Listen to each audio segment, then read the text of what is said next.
ரொம்ப expectation set பண்ணிட்டாங்கன்னு நினைக்கிறேன். ஹிந்தி வந்து எனக்கு ரொம்ப சௌகரியமா இருந்தது. ரொம்ப சாதாரணமா என் பாட்டுக்கு எனக்கு என்ன வேணும்னு பேச முடியும். இவ்வளவு எக்ஸ்பெக்டேஷன் இவ்வளவு பில்டப் அப்புறம் பேசுறதுக்கு கொஞ்சம் பயமா இருக்குங்க. ஏன்னா ரொம்ப எக்ஸ்பெக்டேஷன் செட்டப் பண்ணிட்டாங்க. ரெண்டு விஷயம். ஒண்ணு வந்து ஒரு கூகுள் இன்டர்னியை எதை பத்தி வேணும் பதில் சொல்லுன்னு வேற சொல்லி வச்சிருக்காரு. அப்படிலாம் சொல்ல முடியாதுங்க. சம்மந்தப்பட்ட ஃபீல்ட மட்டும் கேளுங்க. ஒண்ணு. ரெண்டாவது வந்து அவரு நம்ம அனெக்ஸ் பேசும்போது ஏதோ ஒன்று சொன்னாரு. பதில் சொல்லணும்னு நினைச்சிட்டு இருந்த மறந்துட்டேன். அதுக்கும் ரொம்ப நம்ம இவர் பேசும்போது சொன்னாரு, நீங்க வந்து மத்திய அரசாங்கத்தை மாத்தணும், தமிழக அரசாங்கத்தை மாத்தணும்னு சொல்லி சொன்னாரு. என்னை நிறைய கேட்டாங்க, இந்த ஜனவரி 21ஆம் தேதிக்கு அப்புறம் மத்திய அரசாங்கம் உங்களை மிரட்டுச்சா, மாநில அரசாங்கம் உங்களை மிரட்டுச்சா? நான் கூட பதில் சொல்லியிருந்தேன், அதெல்லாம் என்ன மாஃபியாவா மிரட்டுறதுக்கு, அதெல்லாம் மிரட்டலின்னு சொல்லி. ஆனா இனிமேல் உறுதியா மிரட்டுறாங்கன்னு நம்புறேன். இப்படி நான் பத்தி போட்டேன். இவன் வந்து கம்மன் ஏதோ மாட்டை பிடிச்சிட்டு தெரிஞ்சுட்டு இருந்தா கவுபாயின்னு நினைச்சிட்டு இருந்தோம். இப்படி எல்லாம் வந்து பண்ண வைக்கிறாங்கன்னு சொன்னா இனிமேல் வந்து நிச்சயமா மிரட்டுவாங்கன்னு நான் நம்புறேன். டேங்குக்கு வந்து நான் அர்த்தம் சொல்லிட்டு இருந்தேன். பேஸ்புக்ல டேக் தான் கோர் தொட்டுறதுன்னு. இதுதான் கோர் தொட்டுறது. அவர் கோர் தொட்டு போய் கீழே பண்ணிட்டாரு. ஸோ இப்படி ரொம்ப எக்ஸ்பெக்டேஷனோட பேச வேண்டிய ஒரு நாள் இன்னைக்கு. Thanks to lots of people. ரொம்ப ரொம்ப கஷ்டப்பட்டிருப்பான் என்னை ஃபாலோ பண்ணி என்னை இங்க பிடிச்சி கூப்பிட்டு வர்றதுக்கு. அது இந்த திருநெல்வேலி தமிழ் வந்து அப்படி அழகா சொட்டுச்சு பேசும்போது, எனக்கு பேசும்போது ரொம்ப அழகா இருந்தது. அந்த ப்ரோக்ராம் பார்த்தோம், கேசவ் ஸ்கூல்ல பண்ணியிருந்தாங்க. ரொம்ப அழகா இருந்தது. இந்த தெருக்கூத்து தெருக்கூத்து வந்து ரொம்ப ஒரு காக்கப்பட வேண்டிய ஒரு ரொம்ப முக்கியமான விஷயம்.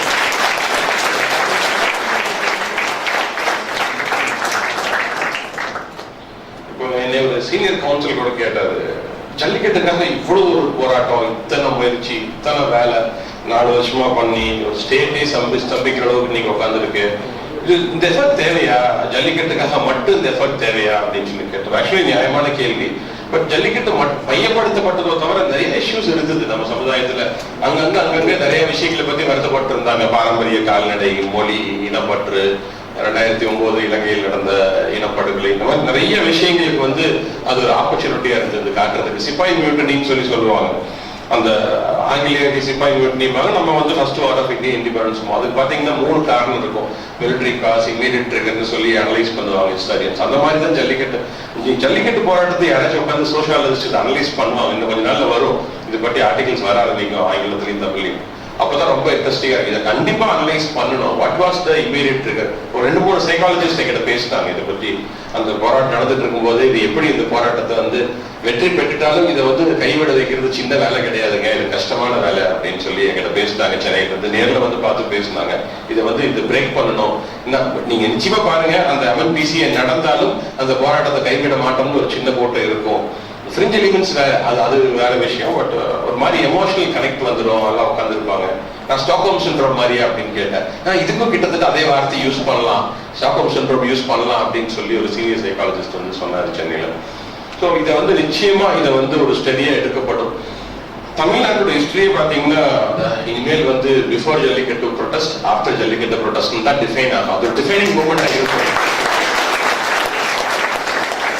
மைல்கல்னு சொல்லுவாங்க. நிச்சயமா ஜனவரி 21, 22 வரைக்கும் தமிழ்நாடு சரித்திரத்தை வேற மாதிரி பார்க்கப்படும். இனிமேல் வந்து வேற மாதிரி பார்க்கப்படும். ஒரு பெரிய பயம் இருந்தது. மத்திய உள்துறை அமைச்சரை போய் பார்க்கும்போது அவருக்கு வந்து 1/2 மணி நேரம் எங்களுக்கு நேரம் கொடுத்து பேசுறாருன்னா அவருக்கு அவ்வளவு பயம் இங்க என்ன நடக்குதுங்கிறத பத்தி அங்க இருந்தது. அவ்வளவு பெரிய அக்கறையும் எல்லாத்துக்கும் இருந்தது.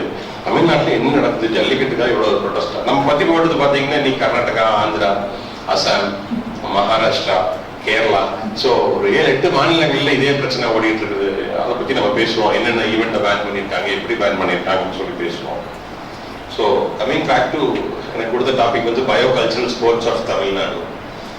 ஸோ பயோகல்ச்சர் அப்படிங்கிறது உயிர் இருக்கு ஒரு பக்கம், உயிர் ஜீவன்களை வைத்து நமக்கு ஒரு கலாச்சாரம் இருக்கு. இந்த இரண்டையும் வச்சு விளையாடுறோம். இந்த டேர்ம் காயின் பண்ணது வந்து UNCVD, united nation convention on biological டைவர்சிட்டின்னு 1992 ரியோ சமிட் நடக்குது. அந்த சமிட்ல வந்து இந்திய நாடு நரசிம்மராவ் பிரைம் மினிஸ்டர் போய் சைன் பண்றாரு. சைன் பண்ணி 2002 united nations convention on biological டைவர்சிட்டின்னு சொல்லி ஒரு ட்ரீட்டி வருது.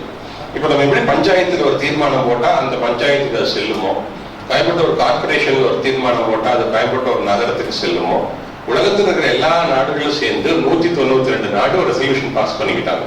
அதுதான் வந்து UN கன்வென்ஷன். நிறைய பேருக்கு UN கன்வென்ஷன் என்னன்னு சில கேள்விகள் எனக்கு ஃபேஸ்புக்ல ரைஸ் பண்ணாங்க. ஸோ அதனால அதை எக்ஸ்பிளைன் பண்றேன். எப்படி அசம்பிளியில வந்து எம்எல்ஏக்கெல்லாம் சேர்ந்து முடிவெடுத்தா தமிழ்நாட்டுக்கு அது பொருந்துமோ, பார்லிமெண்ட்ல எல்லா எம்எல்ஏக்களும் எம்பிக்களும் சேர்ந்து முடிவெடுத்தா இந்திய நாட்டுக்கு பொருந்துமோ, யூஎன்ல நம்ம நாடுகள்லாம் கையெழுத்து போட்டா அது இந்திய நாட்டு சட்டத்துக்கு சமமான விஷயம். ஸோ யூஎன்சிபிடிங்கிற ஆக்ட் வந்து இந்தியா வந்து நேஷனல் பயோடைவர்சிட்டி ஆக்ட் கொண்டு வந்தாங்க, யூஎன் கன்வென்ஷனை பேஸ் பண்ணி கொண்டு வந்தாங்க. அந்த ஆக்ட் ஒண்ணு போதும் நம்ம ஜல்லிக்கட்டு ரேக்லாவையெல்லாம் காப்பாத்துறதுக்கு. அன்பார்ச்சுனேட்லி அந்த ஆக்டை எடுத்துக்கிட்டு தான் நாங்கெல்லாம் முதல்ல போனோம். அது வரைக்கும் பாத்தீங்கன்னா எங்களுடைய வாழ்க்கை, நான் இப்போ பிரகாஷன் நாங்க இருக்காங்க, நாங்க எல்லாம் 10-12 பேர் சேர்ந்து அறக்கட்டளை ஆரம்பிச்சு காங்கேய மாட்டை பாதுகாப்பது மட்டும்தான் எங்களுடைய வேலையா இருந்து காங்கேய மாட்டில் ஒர்க் பண்ணிட்டு இருந்தோம். காங்கேய மாடு தான் தமிழ்நாட்டோடு இருக்கக்கூடிய அனைத்து மாட்டுகளுடைய தாயினம். நீங்க அது வந்து டிஎன்ஏ அனாலிசிஸ்ல Tamil Nadu veterinary animal science university prove பண்ணியிருக்கான். ஹிஸ்டாரியன்ஸ் வந்து ஐராவத மகாதேவன், பாலகிருஷ்ண ஐஏஎஸ், இது போன்ற ஹிஸ்டாரியன்ஸ் இண்டஸ் வேலியில ஸ்டடி பண்றவங்க, ஹரப்பா ஸ்டடி பண்றவங்க வந்து அவங்க ரொம்ப கிளியரா ப்ரூவ் பண்றாங்க. அதை எப்படி சொல்றாங்கன்னா, 2 விதமான மைக்ரேஷன் அன்னைக்கு நடந்திருக்கு இண்டஸ் வேலியில இருந்து. ஒண்ணு வந்து கப்பல் மூலம் வந்த மைக்ரேஷன். மதுரை பாண்டிய மன்னரை சார்ந்தவர்கள் வந்து கப்பல் மூலம் வந்தவங்க. சோழ மன்னன் கூட வந்தவங்க வந்து நடந்து வந்தவங்க. நடந்து வந்தவங்க தான் மாட்டை கொண்டு வர முடியும். நோஹாஸ் ஆர்க் மாதிரி ஷிப்ல ஏற்றி மாட்டை கொண்டு வந்திருக்க முடியாது.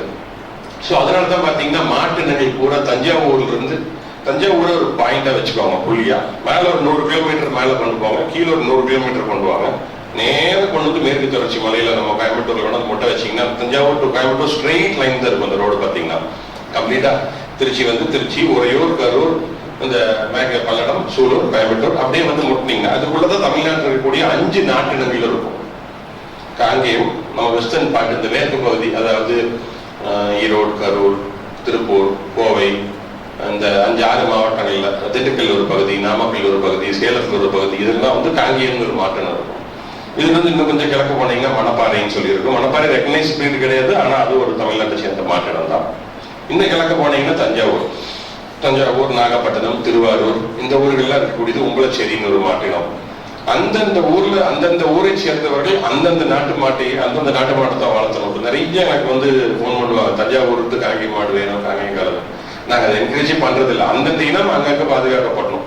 இப்ப நம்ம தமிழ் மொழி மீது நமக்கு பற்று இருக்குன்னா அதை போய் குஜராத்தி பேச வைக்கிறது நோக்கம் கிடையாது. குஜராத்தி தான் பேசணும், ராஜஸ்தானி தான் பேசணும், பீகார் இருக்கிறவங்க அவங்க போஜ்பூரி பேசணும், பீகாரி பேசணும். அவங்க போய் எல்லாத்தையும் தமிழ் பேச வைக்கிறவங்க நம்ம என்ன கிடையாது. எப்படி நம்ம மொழியை பாதுகாக்கணுமோ அதே மாதிரி அங்கங்க இருக்கிற அந்தந்த நாட்டினங்களையும் நிச்சயமா அங்கங்க அவங்க பாதுகாக்கணும். அதுதான் மெயின். தஞ்சாவூருக்கு மேல எடுத்துட்டீங்கன்னா நம்ம இப்போ கரூர் இருந்து சென்டர் பண்ணி ஒரு 100 கிலோமீட்டர் மேல கொண்டு போனீங்கன்னா மதுரை மாவட்டம் வந்துடும். மதுரை, சிவகங்கை, ராமநாதபுரம், புதுக்கோட்டை, இங்க வந்து புளியகுளம்னு ஒரு மாற்றணும். பார்ப்பதற்கு காங்கேயம் போலவே இருக்கும். நான் பவர் பாயிண்ட் பிரசன்டேஷன் பண்ணணும்னு எனக்கு தெரியாம போச்சு. நான் கொண்டு வர மாட்டேன், இல்லாட்டி கொண்டு வந்திருப்பேன், அந்த போட்டோஸை போட்டிருக்கலாம்.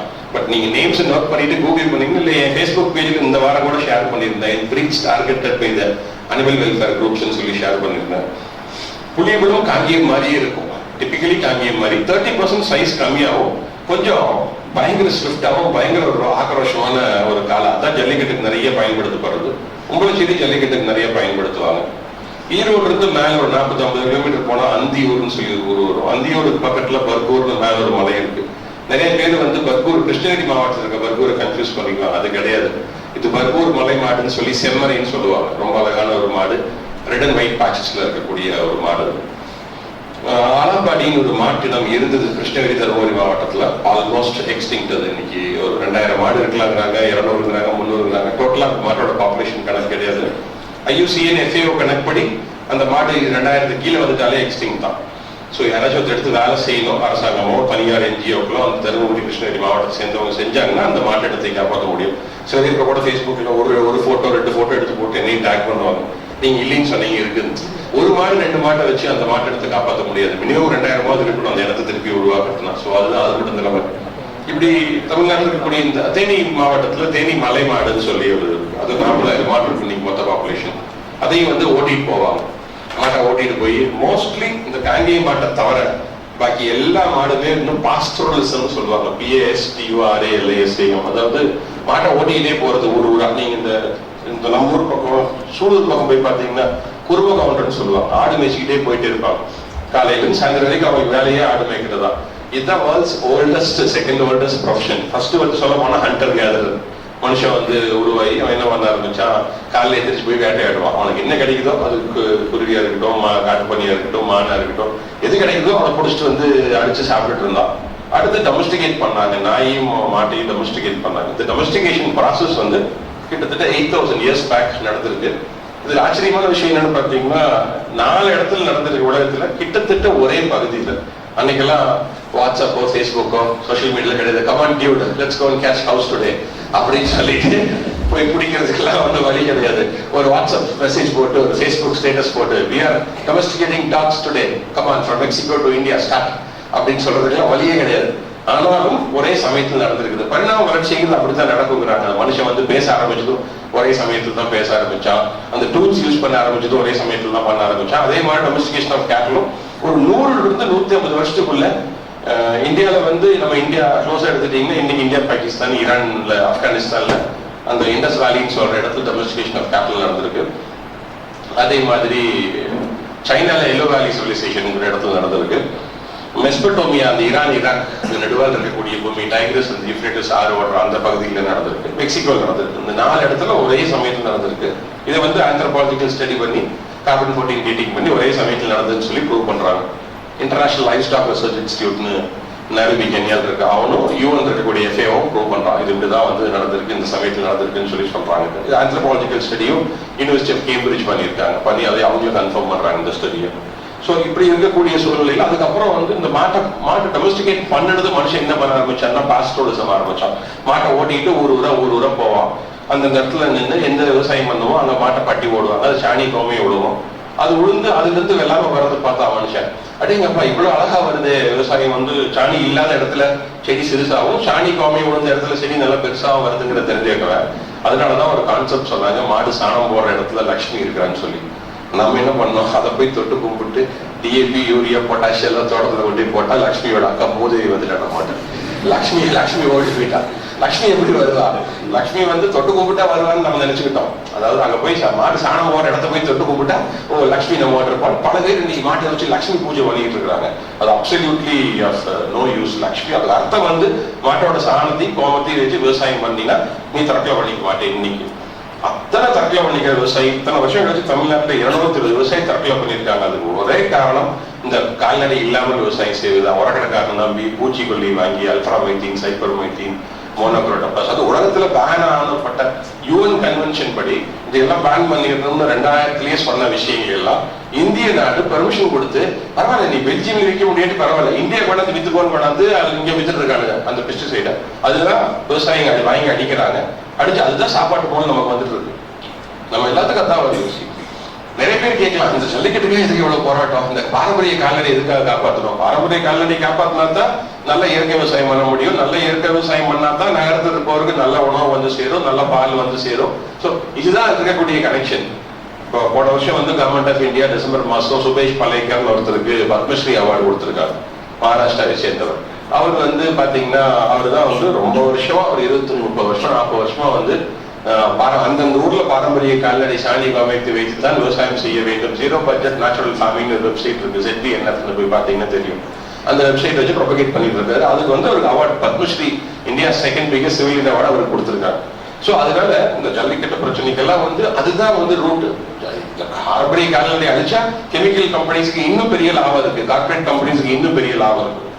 ஸோ இப்படி எடுத்துட்டு இருந்த அந்த பாஸ்டோரிசமுக்கு அடுத்தது வந்து செட்டில்ட் அக்ரிகல்ச்சர் வருது. செட்டில்ட் அக்ரிகல்ச்சர்னா ஒரே இடத்துல இருந்து விவசாயம் செய்யக்கூடியவர். ஒரே இடத்துல விவசாயம் செய்யும்போது 2 தடவை புது பூமியில விவசாயம் பண்ணோம்னா 3ஆவது தடவை எல்லாம் நல்லா வராது, அது அப்படியே குறைஞ்சு போயிடும், அது இருக்கக்கூடிய நியூட்ரியன்ஸ் எல்லாம் குறைஞ்சிடும். ஸோ அப்போ வந்து திருப்பி உள்ள கொடுக்கறதுக்கு மாட்டு சாணம் கோமையம் மட்டும்தான் கிட்டத்தட்ட ஒரு 7900 வருஷம் 7950 வருஷம் பயன்படுத்தப்பட்டது மனுஷனுடைய சரித்திரத்துல. இந்த 50-60 வருஷமா தான் பாத்தீங்கன்னா இப்படிதான் மனித வாழ்க்கை போயிட்டு இருந்தது. அமைதியா நல்லா இருந்தா மனுஷன், இந்த பிரச்சனை இல்லாம இருந்தான். இந்த 50-60 வருஷமா பாத்தீங்கன்னா அப்கோர்ஸ் சயின்ஸ் அண்ட் டெக்னாலஜி டெவலப்மெண்ட்ல வேற நல்ல விஷயங்கள் நடந்திருக்கு. நோய் நொடி தீர்ப்பது, நோய் நொடி குறைப்பது, இப்ப டெங்கு, டிப்தீரியா, இந்த மாதிரி விஷயங்கள்லாம் நல்ல விஷயம். இந்த செகண்ட் வேர்ல்டு வார் வந்ததுங்க. செகண்ட் வேர்ல்டு வார்ல பாத்தீங்கன்னா நிறைய கம்பெனிஸ் வந்து செகண்ட் வேர்ல்டு வார்ல ஆர்ம்ஸ் அண்ட் அம்யூனிஷன் சப்ளை பண்ணிட்டு இருந்தோம். அந்த கம்பெனிஸ் தான் இன்னைக்கு வந்து ஃபர்டிலைசர் கம்பெனிஸா மாறலாம். அவனுக்கு என்ன பண்றதுன்னு தெரியல. 45ல வந்து செகண்ட் வேர்ல்டு வார் முடிஞ்சு போச்சு. முடிஞ்சு போனது நம்ம இத்தனை தயாரிச்சு வச்சிருக்கிறோம், இதுக்கான பயங்கரமான டெக்னாலஜியில உருவாக்கிட்டோம், ஃபேக்டரிஸ் உருவாக்கிட்டோம். ஓ இதுதான் இன்னைக்கு fertilizer for your company, for your farming சிஸ்டம்னு சொல்லி அவன் கொண்டு வந்த அத்தனை விஷயம் தான் இன்னைக்கு நம்ம பூச்சிக்கொல்லியா அடிக்கக்கூடியது, நம்ம தோட்டத்துல போடக்கூடிய டிஏபி, யூரியா, பொட்டாஷ், இது எல்லாமே. அது வரைக்கும் ஒழுங்கா உலகம் நல்லா போயிட்டு இருந்தது. எல்லாரும் இயற்கை விவசாயம் பண்ணிட்டு இருந்தாங்க, சாணி காமித்து வச்சு விவசாயம் பண்ணாங்க, பட்டி போட்டாங்க. பட்டி ஒருக்கா போட்டா இப்ப கூட பாப்பீங்க, இந்த சூலூர் இருந்தெல்லாம் பட்டியை ஓட்டிட்டு போயிட்டு அங்க வீட்டுல வந்து நம்ம தோட்டத்துல வந்து பட்டி போடுவாங்க. 1000 ஆடு இருக்கும் அவங்ககிட்ட. ஒரு ஆட்டுக்கு 5 ரூபா வாங்குவாங்க, ஒரு நாளைக்கு 2000 ரூபா 3000 ரூபா கொடுப்பாங்க. அவங்களுக்கு வருமானம் வரும், பிளஸ் அந்த புழக்கை நம்ம தோட்டத்துல வந்துடும். 10 நாளைக்கு இருந்து போட்டு நம்ம தோட்டத்துல ஆடு மேய்ச்சி முடிச்சுட்டு திருப்பி அடுத்த தோட்டத்துக்கு போவாங்க. இப்படியே டிரான்ஸ்ஹியூமன் மாதிரி அவங்க பாஸ்டோலிசம் சொல்லுவாங்க, போயிட்டே இருப்பாங்க. இந்த மாதிரி இந்தியாவில மட்டும் இன்னும் 140 பாஸ்டோல் கம்யூனிட்டிஸ் இருக்கிறாங்க. இன்ஃபேக்ட் குஜராத், ராஜஸ்தான்ல ஹையஸ்டா இருக்கிறாங்க. தமிழ்நாடுல கூட அர்பனைசேஷன்ல ரொம்ப மாறி போயிடுச்சு. நம்ம இன்னைக்கு அதை யாரும் பண்றதுக்கு சின்ன பசங்க பொண்ணுங்க வர்றது இல்லை, வேண்டாம் யாரு ஆடு மாடு மேய்ச்சி நடக்கிறது வேண்டாம்னு சொல்லி நினைக்கிறாங்க. இப்படி ஒரு சமுதாய சூழ்நிலையில இந்த கெமிக்கல் ஃபேக்டரிஸ் டார்கெட் பண்றாங்க. இந்தியாவில் வந்து பாத்தீங்கன்னா இப்போ காங்கேய மாடு வந்து 34 லட்சம் மாடு இருந்தது 1940களில்.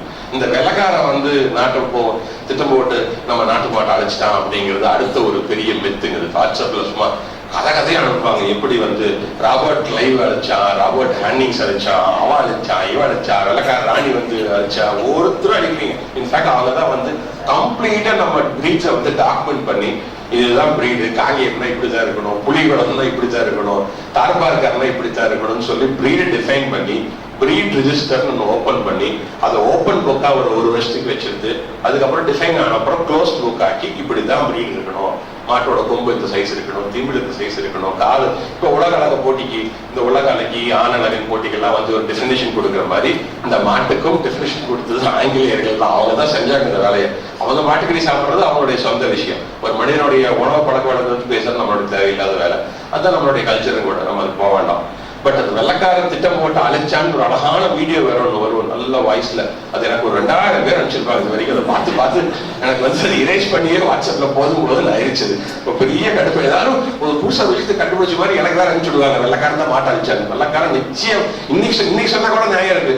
வெள்ளக்காரனுடைய கார்பரேட் கம்பெனிஸ் வந்து அழைக்குதுன்னு சொன்னா கூட நியாயம் இருக்கு. 1940களிலும் 1800லையும் 900லையும் நிச்சயமா வெள்ளக்காரன் மாட்டை அழிக்கவில்லை. மாடு வந்து ஒரு காங்கேய பாப்புலேஷன் மட்டும் எடுத்துக்கலாம். ஆங்கிலேயர் இந்திய நாட்டு போகும்போது காங்கேயத்தோட பாப்புலேஷன் 34 லட்சம் மாடு. 1991ல 11,74,000 மாடு. 2001ல் 4,40,000 மாடு. இன்னைக்கு 1 லட்சம் மாடு தான் இருக்கும் காங்கேயம். இத்தனை இன்டர்வென்ஷன், இத்தனை அவேர்னஸ்க்கு அப்புறம். இன்ஃபேக்ட் நாங்க இப்போ பேசிட்டு இருந்தோம், ட்ரஸ்ட்ல வந்து 10 விஷயங்கள் வச்சிருந்தோம் ட்ரஸ்டில். அவேர்னஸ் ரைசிங் வந்தது. இன்னும் அடுத்த 25 வருஷத்துக்கு இந்த அறக்கட்டளையில் வந்து அவேர்னஸ் ரைசிங்கே எடுத்துருவோம். ஊர்பட்ட அவேர்னஸ் தமிழ்நாட்டில் ஆகி போச்சு.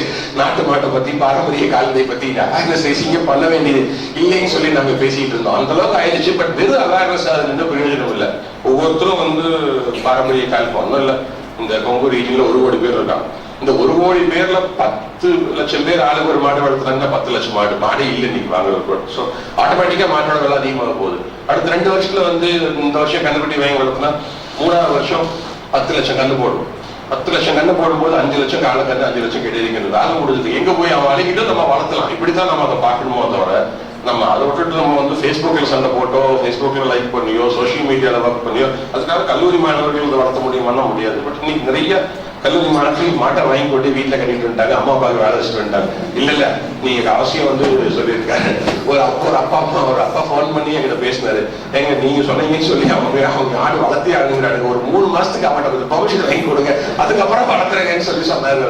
ஸோ அந்த மாதிரி வந்து ஒரு பெரிய அவேர்னஸ் இருக்கு. அந்தந்த பகுதிகளும் அந்தந்த பாரம்பரிய கால்நடையும் நம்ம வளர்க்கணும். அதை வந்து டார்கெட் ஆகாம பார்த்துக்கணும் நிச்சயமா. அப்புறம் அதுல இருந்து வரக்கூடிய ப்ரொடியூசர் சப்போர்ட் பண்ணணும். அது பாலா இருக்கட்டும், நெய்யா இருக்கட்டும், அதுல இருந்து வரக்கூடிய விவசாயமா இருக்கட்டும், இதெல்லாம் சப்போர்ட் பண்ணணும். நீங்க நாளைக்கு பாலிசி மேக்கர்ஸை யாராச்சும் வரலாம், இதுல வந்து IAS IPS ஆஸ்பிரன்ஸ் ஆகலாம். அந்த பாலிசி டிசிஷன்ல நீங்க சப்போர்ட் பண்ணணும். அரசியல்வாதியா வரலாம், அமைச்சரா வரலாம், எம்பியா வரலாம். எல்லாம் வரும்போது நிச்சயமா வந்து அந்த பாலிசி டிசிஷனை நீங்க சப்போர்ட் பண்ணணும். இப்படியும் வந்து சேரணும். ஸோ இந்த மித் ஆஃப் வெள்ளக்காரன் வந்து அழிச்சாங்கிறது is completely falls.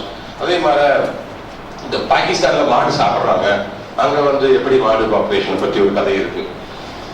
47ல India Pakistan பிரியும் போது பாத்தீங்கன்னா கிட்டத்தட்ட ஒரு 3 மாடு வளர்க்குற 3 பிரீடோட பகுதி வந்து பாகிஸ்தானுக்கு போயிருக்குங்க. ஒண்ணு வந்து தார்பார்கர் ராஜஸ்தான்ல, இன்னொரு வந்து சிந்து, இன்னொரு வந்து சஹீவால். இந்த 3 மாவட்டமே பாகிஸ்தானுக்கு போயிருக்கு. ஸோ பாகிஸ்தான் என்ன கேட்கறான், government of India, British government இருந்த ஃபார்ம்ஸ்ல இருந்த சஹிவால் மாடு, சிந்தி மாடு, தார்கார்கர் மாடுலாம் எனக்கு கொடுத்துரு. எனக்கு தானே அந்த மாவட்டம். இப்போ காங்கேயம் ரீஜன் வந்து வேற ஒரு ஊருக்கு போயிடுச்சுன்னா, ஒரு நாட்டுக்கு போயிடுச்சுன்னா அந்த காங்கேயம் மாடு எங்களுக்கு தானே சொந்தம்னு கேட்குற மாதிரி பாகிஸ்தான் கேட்கறான். இல்ல நீ மாட்டுக்கறி சாப்பிட்றவன், நாங்க உங்களுக்கு கொடுக்க மாட்டோம், நாங்கெல்லாம் மாட்டை வந்து தெய்வமா பூஜிக்கிறவங்க நாங்க இந்தியர்கள்னு சொல்லி நம்ம அவனுக்கு 1% மாடு தான் கொடுத்தோம். நம்ம கவர்மெண்ட் ஃபார்ம்ல நீங்க 5,74,000 என்னமோ சஹிவால் இருந்ததுன்னு நினைக்கிறேன், ஃபைனஸ்ட் மாடு இருந்தது. அதுல 1% அவனுக்கு கொடுத்தோம், 5,740. அதே மாதிரி சிந்தியும் 1% கொடுத்தோம், 6,300 மாடு கொடுத்தோம். when we had 6 லட்சம். இன்னைக்கு they have 6 லட்சம் and odd, we have 6,800 and odd. Same thing, they have 5,74,000 சஹிவால், we have 6,000 and odd. We are talkers. மேடை ஏறி கோமாத்தா, எங்கள் குலமாத்தா, மாட்டுக்கறி சாப்பிட்டவன் அடிச்சிருவேன், வாச்சிருவேன், இப்படியே பேசி பேசி பேசி பேசி பேசி அந்த பேசுறவன், அடிக்கிறவன், உதைக்கிறவன், அவனுக்கு மாடுன்னு என்ன, புரியுன்னு என்ன, இது அதுக்கு அதை அடியில பார்த்துட்டு அழகன்னா கிடையாதுன்னு கூட சொல்ல தெரியாது. ஆனா அவன் அடுத்தவனை ரகலை பண்ணுவான், அடுத்தவனை உதைக்குவான். இப்படி ஒரு கல்ச்சர் வந்து தேங்க் காட் சதர்ன் இந்தியாவில் இந்த கல்ச்சர் கிடையாது. நம்ம ஊர்ல ஸ்பெஷலி தமிழ்நாட்டில் அது கிடையாது. அது இல்லாமல் வரைக்கும் சேஃபான ஒரு விஷயத்த பண்ணிட்டு இருக்கிறோம். ஸோ இப்படி பேசி பேசி பேசி நம்ம பாப்புலேஷன் தான் குறைஞ்சதோ தவிர மார்க்கெட் பாப்புலேஷன் இன்க்ரீஸ் ஆகல. நான் கூட ஒரு ஜோக் சொல்லியிருக்கேன், நம்பர் ஆஃப் ஃபேஸ்புக் லைக்கை விட மாட்டு பாப்புலேஷனை விட ஃபேஸ்புக் லைக் அதிகமாக போயிட்டு இருக்குது. ஸோ மாட்டோட பாப்புலேஷன் கம்மியாக இருக்குன்னு சொல்லி அந்த மாதிரி. ஸோ அதனால ஒரு சொல்யூஷன் நமக்கு கிடைச்சிடாது. ஒருத்தரை பிடிச்சி திட்டுறதுல, ஒருத்தரை பிடிச்சி மிரட்டுறதுல, அந்த ஏதோ ஒரு ஊர்ல யூபியில வந்து மாட்டுக்கறி சாப்பிட்டாருன்னு சொல்லி அடிச்சு கொண்டுட்டாங்க அவர். ஸோ அதெல்லாம் ரொம்ப ஒரு வருத்தமான ஒரு செயல். அப்புறம் அடுத்து அவர் வயிற்றுல போஸ்ட்மார்ட்டம் பண்ணி டெஸ்ட் பண்ணி பார்த்து இல்ல ஆட்டுக்கறி நாங்கள் திருப்பி உயிர் வந்துருமா அவருக்கு. ஸோ அவரோட பையன் வந்து இந்தியன் ஏர்ஃபோர்ஸ்ல ஒரு பைலட். ஸோ ரொம்ப ஒரு வருத்தமான செயல் அது, அவர் இறந்து போனது. ஸோ இப்படி எல்லாம் நடக்காம நமக்கு என்ன அஜெண்டா, மாட்டை கன்சர்வ் பண்ணணும். நம்ம மாட்டுக்கறி சாப்பிட்ற பாகிஸ்தான்ல பிரீச் நீ குற்ற குட்டி எடுத்து வச்சிருக்காங்க அந்த சஹிவால்லாம். நீங்க போய் ஃபேஸ்புக்ல பாருங்க, லாகூர் கேட்டல் ஃபாரம், பாகிஸ்தான் கேட்டல் ஃபாரம் எல்லாம் பேஜஸ் இருக்குது, டிசிஎஃப், எல்சிஎஃப். அப்படி மாடு வச்சிருக்கான், சும்மா அழகா வச்சிருக்கான் மாட்டை பாகிஸ்தான்ல. இன்னைக்கு நம்ம ஊர்ல கூட அப்படி ஃபார்ம்ஸ் கிடையாது, பிரைவேட் ஃபார்ம்ஸ் கிடையாது, கவர்மெண்ட்லயும் பெரிய சப்போர்ட் கிடையாது. இப்படி எல்லாம் போயிட்டு இருந்த சூழ்நிலையில 1970களில் பாத்தீங்கன்னா இன்டெகிரேட்டட் கேட்டல் டெவலப்மெண்ட் ப்ரோக்ராம், ஐசிடிபின்னு ஒரு திட்டத்தை மத்திய அரசாங்கம் கொண்டு வந்து இனிமே வந்து நிறைய பால் கொடுக்கக்கூடிய மாடுகளை உருவாக்கணும்னு சொல்லி ஒரு திட்டம் கொடுத்தாங்க. இன்ஃபேக்ட் நம்மகிட்டயே நிறைய பால் கொடுக்கக்கூடிய மாட்டினங்கள் இருக்கு. இந்திய நாட்டுல உலகத்தில் இருக்கக்கூடிய மாடுகள் 2ஆ பிரிக்கலாங்க. ஒன்னு பாஸ் இண்டிகஸ், இன்னொன்னு பாஸ் டாரஸ். பாஸ் இண்டிகஸ்ங்கிறது திமிழ் இருக்கும், கொம்பு இருக்கும், அந்த வாழை வச்சு ஈய ஓட்ட முடியும். அதனால ஈ வந்து உடம்புல உட்காந்துது, கொசு வந்து உட்காந்து ஓட்ட முடியும். இந்த மாதிரி ஒரு 30 வித்தியாசங்கள் இருக்குது பாஸ் இண்டிகஸ்க்கும் பாஸ் டாரஸ்க்கும். எல்லாமே in favour of Bos indicus, nothing is in favour of Bos taurus. Bos டாரஸ்ங்கிறது நம்ம யூரோப்பியன் கேட்டல், அந்த Friesian, Jersey, Swiss brown, Holstein Friesian, இந்த மாதிரி ஒரு நிறைய மாடுகள் அங்க இருக்கு. ஸோ அதெல்லாம் ஒரு ஜீன்ல இருந்து வந்தது, இதெல்லாம் அது வேற ஒரு ஜீன்ல இருந்து வந்தது. இதெல்லாம் எத்தனையோ 1000 வருஷத்துக்கு முன்னாடி 2 தனித்தனியா பிரிஞ்சுன்னு சொல்லி சொல்றாங்க. அன்னைக்கு ஒரே மாடத்தான் இருந்தது, அந்த சீதோஷ்ண நிலைமைக்கு தகுந்த மாதிரி அது வந்து பிரிஞ்சுது, உருவாச்சுன்னு சொல்லி சொல்றாங்க. ஸோ அப்படி இருக்கக்கூடிய நம்ம பாஸ் இண்டிகஸ்ல இன்னைக்கு பாத்தீங்கன்னா நம்ம நாட்டிலேயே 3 வகையா பிரிக்கலாம். நார்த்ern இந்தியாவில் இருக்கக்கூடியது வந்து மில்க் அனிமல், பால் கொடுக்கக்கூடிய மாடு. உதாரணம் சஹிவால், இன்னைக்கு இருக்கக்கூடிய அந்த கன்கரன்ஸ் டியூவல் பர்பஸ். அப்புறம் பஞ்சாபில் இருக்கக்கூடிய இன்னொரு வெரைட்டி சிந்தி, ரெட் சிந்தி, இது எல்லாமே பால் கொடுக்கக்கூடிய ஒரு மாடு. இன்னும் கொஞ்சம் கீழே வந்தீங்கன்னா இப்ப ராஜஸ்தான் இருக்கிற தார்கார்கர், மகாராஷ்டிரா இருக்கிற டியோனி, ஆந்திரா இருக்கிற ஒங்கோல், இதெல்லாம் டியூவல் பர்பஸ்ன்னு சொல்லுவாங்க. அந்த ஃபர்ஸ்ட் கேட்டகரி அளவுக்கு பால் கொடுக்காது, ஆனா பெரிய வேலையும் ஓரளவுக்கு செய்யும், அளவான பால் கொடுக்கும், 5 to 6 லிட்டர் பால் கொடுக்கும். இப்படி ஒரு கேட்டகரி. அது 3வது கேட்டகரி நம்ம தென்னிந்தியா மைசூர் டைப் கேட்டல் இருப்பாங்க. மகாராஷ்டிரால ஆரம்பிக்குதுங்க, அது கிலாரின்னு ஒரு பிரீடு. கிருஷ்ணா வேலி, தமிழ்நாட்டில் ஓம்பளச்சேரி, காங்கேயம், பர்கூர், புளியகுளம், மலைப்பாடு, ஆலம்பாடி, இதெல்லாம் வந்து இந்த மைசூர் டைப் கேட்டல் ஃபேண்டாஸ்டிக் ஃபார் ஒர்க்குங்க. போட்டி விட்டீங்கன்னா காலையில் 6 மணிலிருந்து சாயந்தரம் 6 மணி வரைக்கும் என்ன மாடாட்டம் உழைக்கிறான்னு சொல்றாங்க. உண்மையாவே அது அப்படிதான் உழைக்கும், எந்த பிரச்சனையும் இது வராது. சாயந்தரமே அவுத்துட்டீங்கன்னா நல்லா சாப்பிட்டு ஜம்பு படுத்து போகும். காலையில் திருப்பி 6 மணிக்கு போட்டீங்கன்னா திருப்பியும் போகலாம். அது வண்டி ஓட்டினாலும் சரி, உழவு ஓட்டினாலும் சரி, சேத்தல ஓட்டினாலும் சரி. இதையுமே கொடுமைன்னு பேசுறதுக்கு ஒரு கோமாளி கூட்டணி வந்திருக்கிறாங்க. How can the house be used for blowing-ங்கிற ஒருத்தன் மாட்டை உழவு ஓட்டக்கூடாதுங்கிறான், மாட்டை வச்சு வண்டி ஓட்டக்கூடாதுங்கிறான். அது ரொம்ப கொடுமை. சுகர் ஃபேக்டரியில வந்து மாடு வந்து கரும்பு சமைச்சிட்டு போகுது, பாவங்கிறான். மாட்டுக்கு கரும்பு கொடுங்குறான். ரோட்ல வந்து மாட்டை வண்டியை நிறுத்தி கரும்பு பிடிங்கி மாட்டை கொடுத்து ஈட்டுங்கிறான், காவுங்கிறான். எப்படி போய் அது சாப்பிடும்? இப்படி ஒரு கோமாளி கூட்டம் இன்னைக்கு இந்தியா பூரா வந்திருக்காங்க. ஒரு சின்ன கூட்டம். அனிமல் வெல்ஃபேர் பத்தி பேசுவோம். ஸோ இப்படி இருந்துட்டு இருந்ததுல அந்த இன்டெகிரேட்டட் கேட்டல் டெவலப்மெண்ட் ப்ரோக்ராம் கொண்டு வந்தாங்க. இந்தியன் பிரீட்ஸை விட்டு அடிச்சுட்டு கவர்மெண்ட் ஆஃப் இந்தியா வந்து இந்தியா தமிழ்நாடு பூரா வந்து நிறைய ஃபாரின் பிரீட்ஸை கொண்டு வர ஆரம்பிச்சாங்க. அதான் ஃபர்ஸ்ட் இன்ட்ரடக்ஷன் ஃபாரின் செவன். தமிழ்நாட்டை பொறுத்தளவுக்கு கம்ப்ளீட் ஃபெயிலியர். இங்க கொண்டு வந்து ஆரம்பித்தா ஈச்சங்கோட்டை ஃபார்மா இருக்கட்டும், டிஸ்ட்ரிக்ட் லைஃப் ஸ்டாக் ஃபார்ம் செட்டாடா இருக்கட்டும், எல்லா ஹொசூர் ஃபார்மா இருக்கட்டும், எல்லா ஃபார்முக்கும் தமிழ்நாடு கவர்மெண்ட் கொண்டு வந்து வச்சு அத்தனை மாடு செத்து போச்சு. ஒரு 174 மாடு, ஒரு 230 3 நாள் 4 நாள் ஒரு மாசத்துல ஏசி போட்டு பார்த்தாங்க, ஃபேன் ஓட்டி பார்த்தாங்க, வச்சிருக்கே முடியல அந்த மாட்டை செத்து போச்சு. அப்புறம் மாட்டையெல்லாம் நேராக கொண்டு வந்து கோயம்புத்தூர்ல இறக்கி இங்கிருந்து ஊட்டிக்கு கொண்டு போனாங்க. ஊட்டியில வச்சு அந்த கண்டிஷன்ல மட்டும்தான் மாடு உயிரோடு இருந்தது. ஊட்டியிலையும் மூணாறுலையும் கொண்டு வச்சு பார்த்தாங்க, 2 பக்கம் உயிரோடு இருந்தது. அப்புறம் அங்கிருந்து அக்ளிமடைஸ் பண்றேன் நானுன்னு சொல்லி அங்கிருந்து அக்ளிமடைஸ் பண்ணி அந்த கண்ணுக்குட்டி பறக்க வச்சு அந்த கண்ணுக்குட்டி படம் ஊரெல்லாம் கொடுத்தாங்க. இங்க தமிழ்நாடு ஊரா பறப்புனாங்க. இந்த ஃபாரின் பிரீட்ஸ் உள்ள கொண்டு வரதுக்கு வேலை செஞ்சாங்க. கவர்மெண்ட் ஆஃப் இந்தியா சேர்ந்து தான் வேலை செஞ்சாங்க. இன்னொரு வித்தியாசத்தை நம்ம புரிஞ்சுக்கிட்டோங்க. நம்ம ஊர்ல வந்து இப்ப காங்கேயமா இருக்கட்டும், பர்கூரா இருக்கட்டும், உம்பளச்சீடு இருக்கு, இதெல்லாம் வந்து யாருக்கு சொந்தம் கிடையாது. இந்த பிரீடு வந்து இன்டெலக்சுவல் ப்ராப்பர்ட்டியோ இல்ல ஒரு கார்பரேட் ஓனர்ஷிப்போ யாருமே இல்லை. காங்கேய மாட்டுல வேலை செய்யறதுக்காக நாங்க ட்ரஸ்ட் மெம்பர்ஸ் எல்லாம் சேர்ந்து இனிமேல் காங்கேய மாட்டோட செமன் நாங்க தான் கொடுப்போம், எங்களது மாடுன்னு சொல்ல முடியாது. மாடுங்கிறது இந்த கம்யூனிட்டி, அதாவது இந்த ஏரியால வாழக்கூடிய கம்யூனிட்டின்னு நான் ஜாதி சொல்ல, நான் சொல்றது வந்து இந்த ஏரியால வாழக்கூடிய மக்களுடைய சொத்து. கொங்கு ரீஜனுக்கு காங்கேய மாடு சொந்தம், தஞ்சாவூர் நாட்டுக்கு உம்பளச்சேரி மாடு சொந்தம், பாண்டிய நாட்டு மக்களுக்கு புலிகுள மாடு சொந்தம்.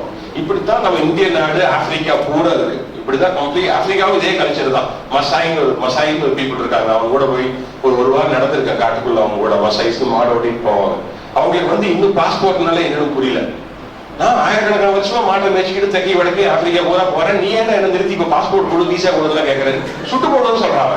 அது இமிகிரேஷன் ஆபீசர். எனக்கு புரியல இதெல்லாம். நான் ஏன்டா பாஸ்போர்ட் கொடுக்கணுங்கிறான். நான் மாட்டை ஓடிட்டு எங்க அப்பா போனா, எங்க தாத்தா போனா, தாத்தரோட அப்பா போனா, நாங்க போயிட்டே தான் இருந்தோம். கீழே ஆப்பிரிக்கா, சவுத் ஆப்பிரிக்கால இருந்து நாங்க மேல வரைக்கும் நாங்க 6 நாட்டுக்கு நாடுமே எங்களுக்கு தெரியாது. நீ ஏன் பவுண்டரி போட்டேன்னு கேட்கலாம்.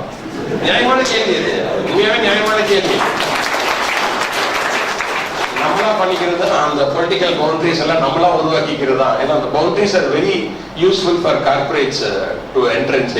ஏன்னா பவுண்டரி இல்லாம இருந்ததுன்னா கார்பரேட் உள்ள வந்து வியாபாரமே பண்ண முடியாது. ஸோ பவுண்டரி இருந்து அதுக்கு ஒரு தலைவரை உருவாக்கி அதுக்கு ஒரு பிரசிடென்ட், ஜனாதிபதி, பிரைம் மினிஸ்டர் எல்லாம் உருவாக்கினா தான் கார்பரேட் கம்பெனிகள் வந்து வியாபாரமே பண்ண முடியும். அதுதான் பேசிக் எய்ம் ஆஃப் டெமோக்ரஸி. அன்னைக்கு மாறிடுச்சு சாரி.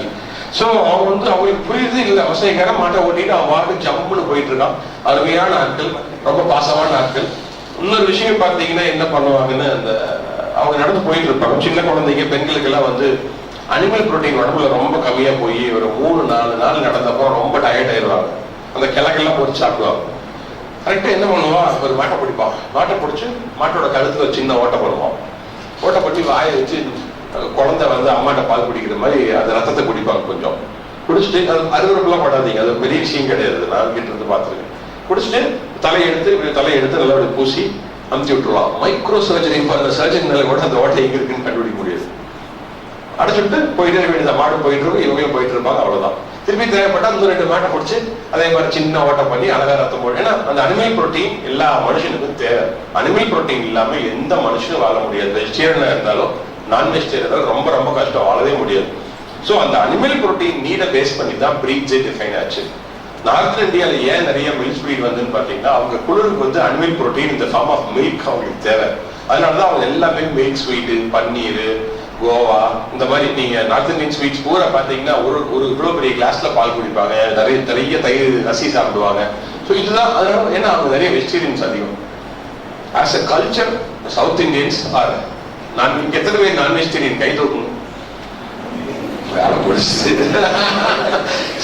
இதுதான் பிரச்சனை இல்லை. நம்ம ஊர்ல வந்து as per government of India data 98% தமிழ்நாட்டுல வந்து நம்ம வந்து நான் வெஜிடேரியன் சாப்பிடுறோம். ஸோ நமக்கு வந்து புரோட்டீன், அனிமல் புரோட்டீன் இந்த ஃபார்ம் ஆஃப் மில்க் தேவையில்லை. நம்ம அதனாலதான் வந்து நம்மளை வந்து மோர் மட்டும் குடின்னு சொல்லி சொல்றாங்க. நமக்கு தயிரே பெருசா தேவையில்லைங்கிறாங்க.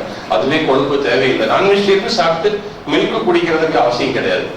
நம்ம சவுத் இந்தியன் கல்ச்சரே மொத்தமா வந்து Telangana 99.3, Tamil Nadu 98, Kerala 99.2 the amount of people consuming non-vegetarian. So இந்த ரேஷியோல வந்து நம்ம நான்-வெஜிடேரியன் சாப்பிட்டு இருக்கும்போது நம்மளுக்கு வந்து தேவையே கிடையாது பால் குடிக்கணும்னு சொல்லி. அதனாலதான் நம்ம வந்து வேலை செய்யற மாதிரி பிரீட்ஸை உருவாக்கணும். இனி breed is interplay of nature and culture. நம்ம தான் உருவாக்குறோம், அந்த மாற்றங்களை நம்ம தான் உருவாக்குறோம்.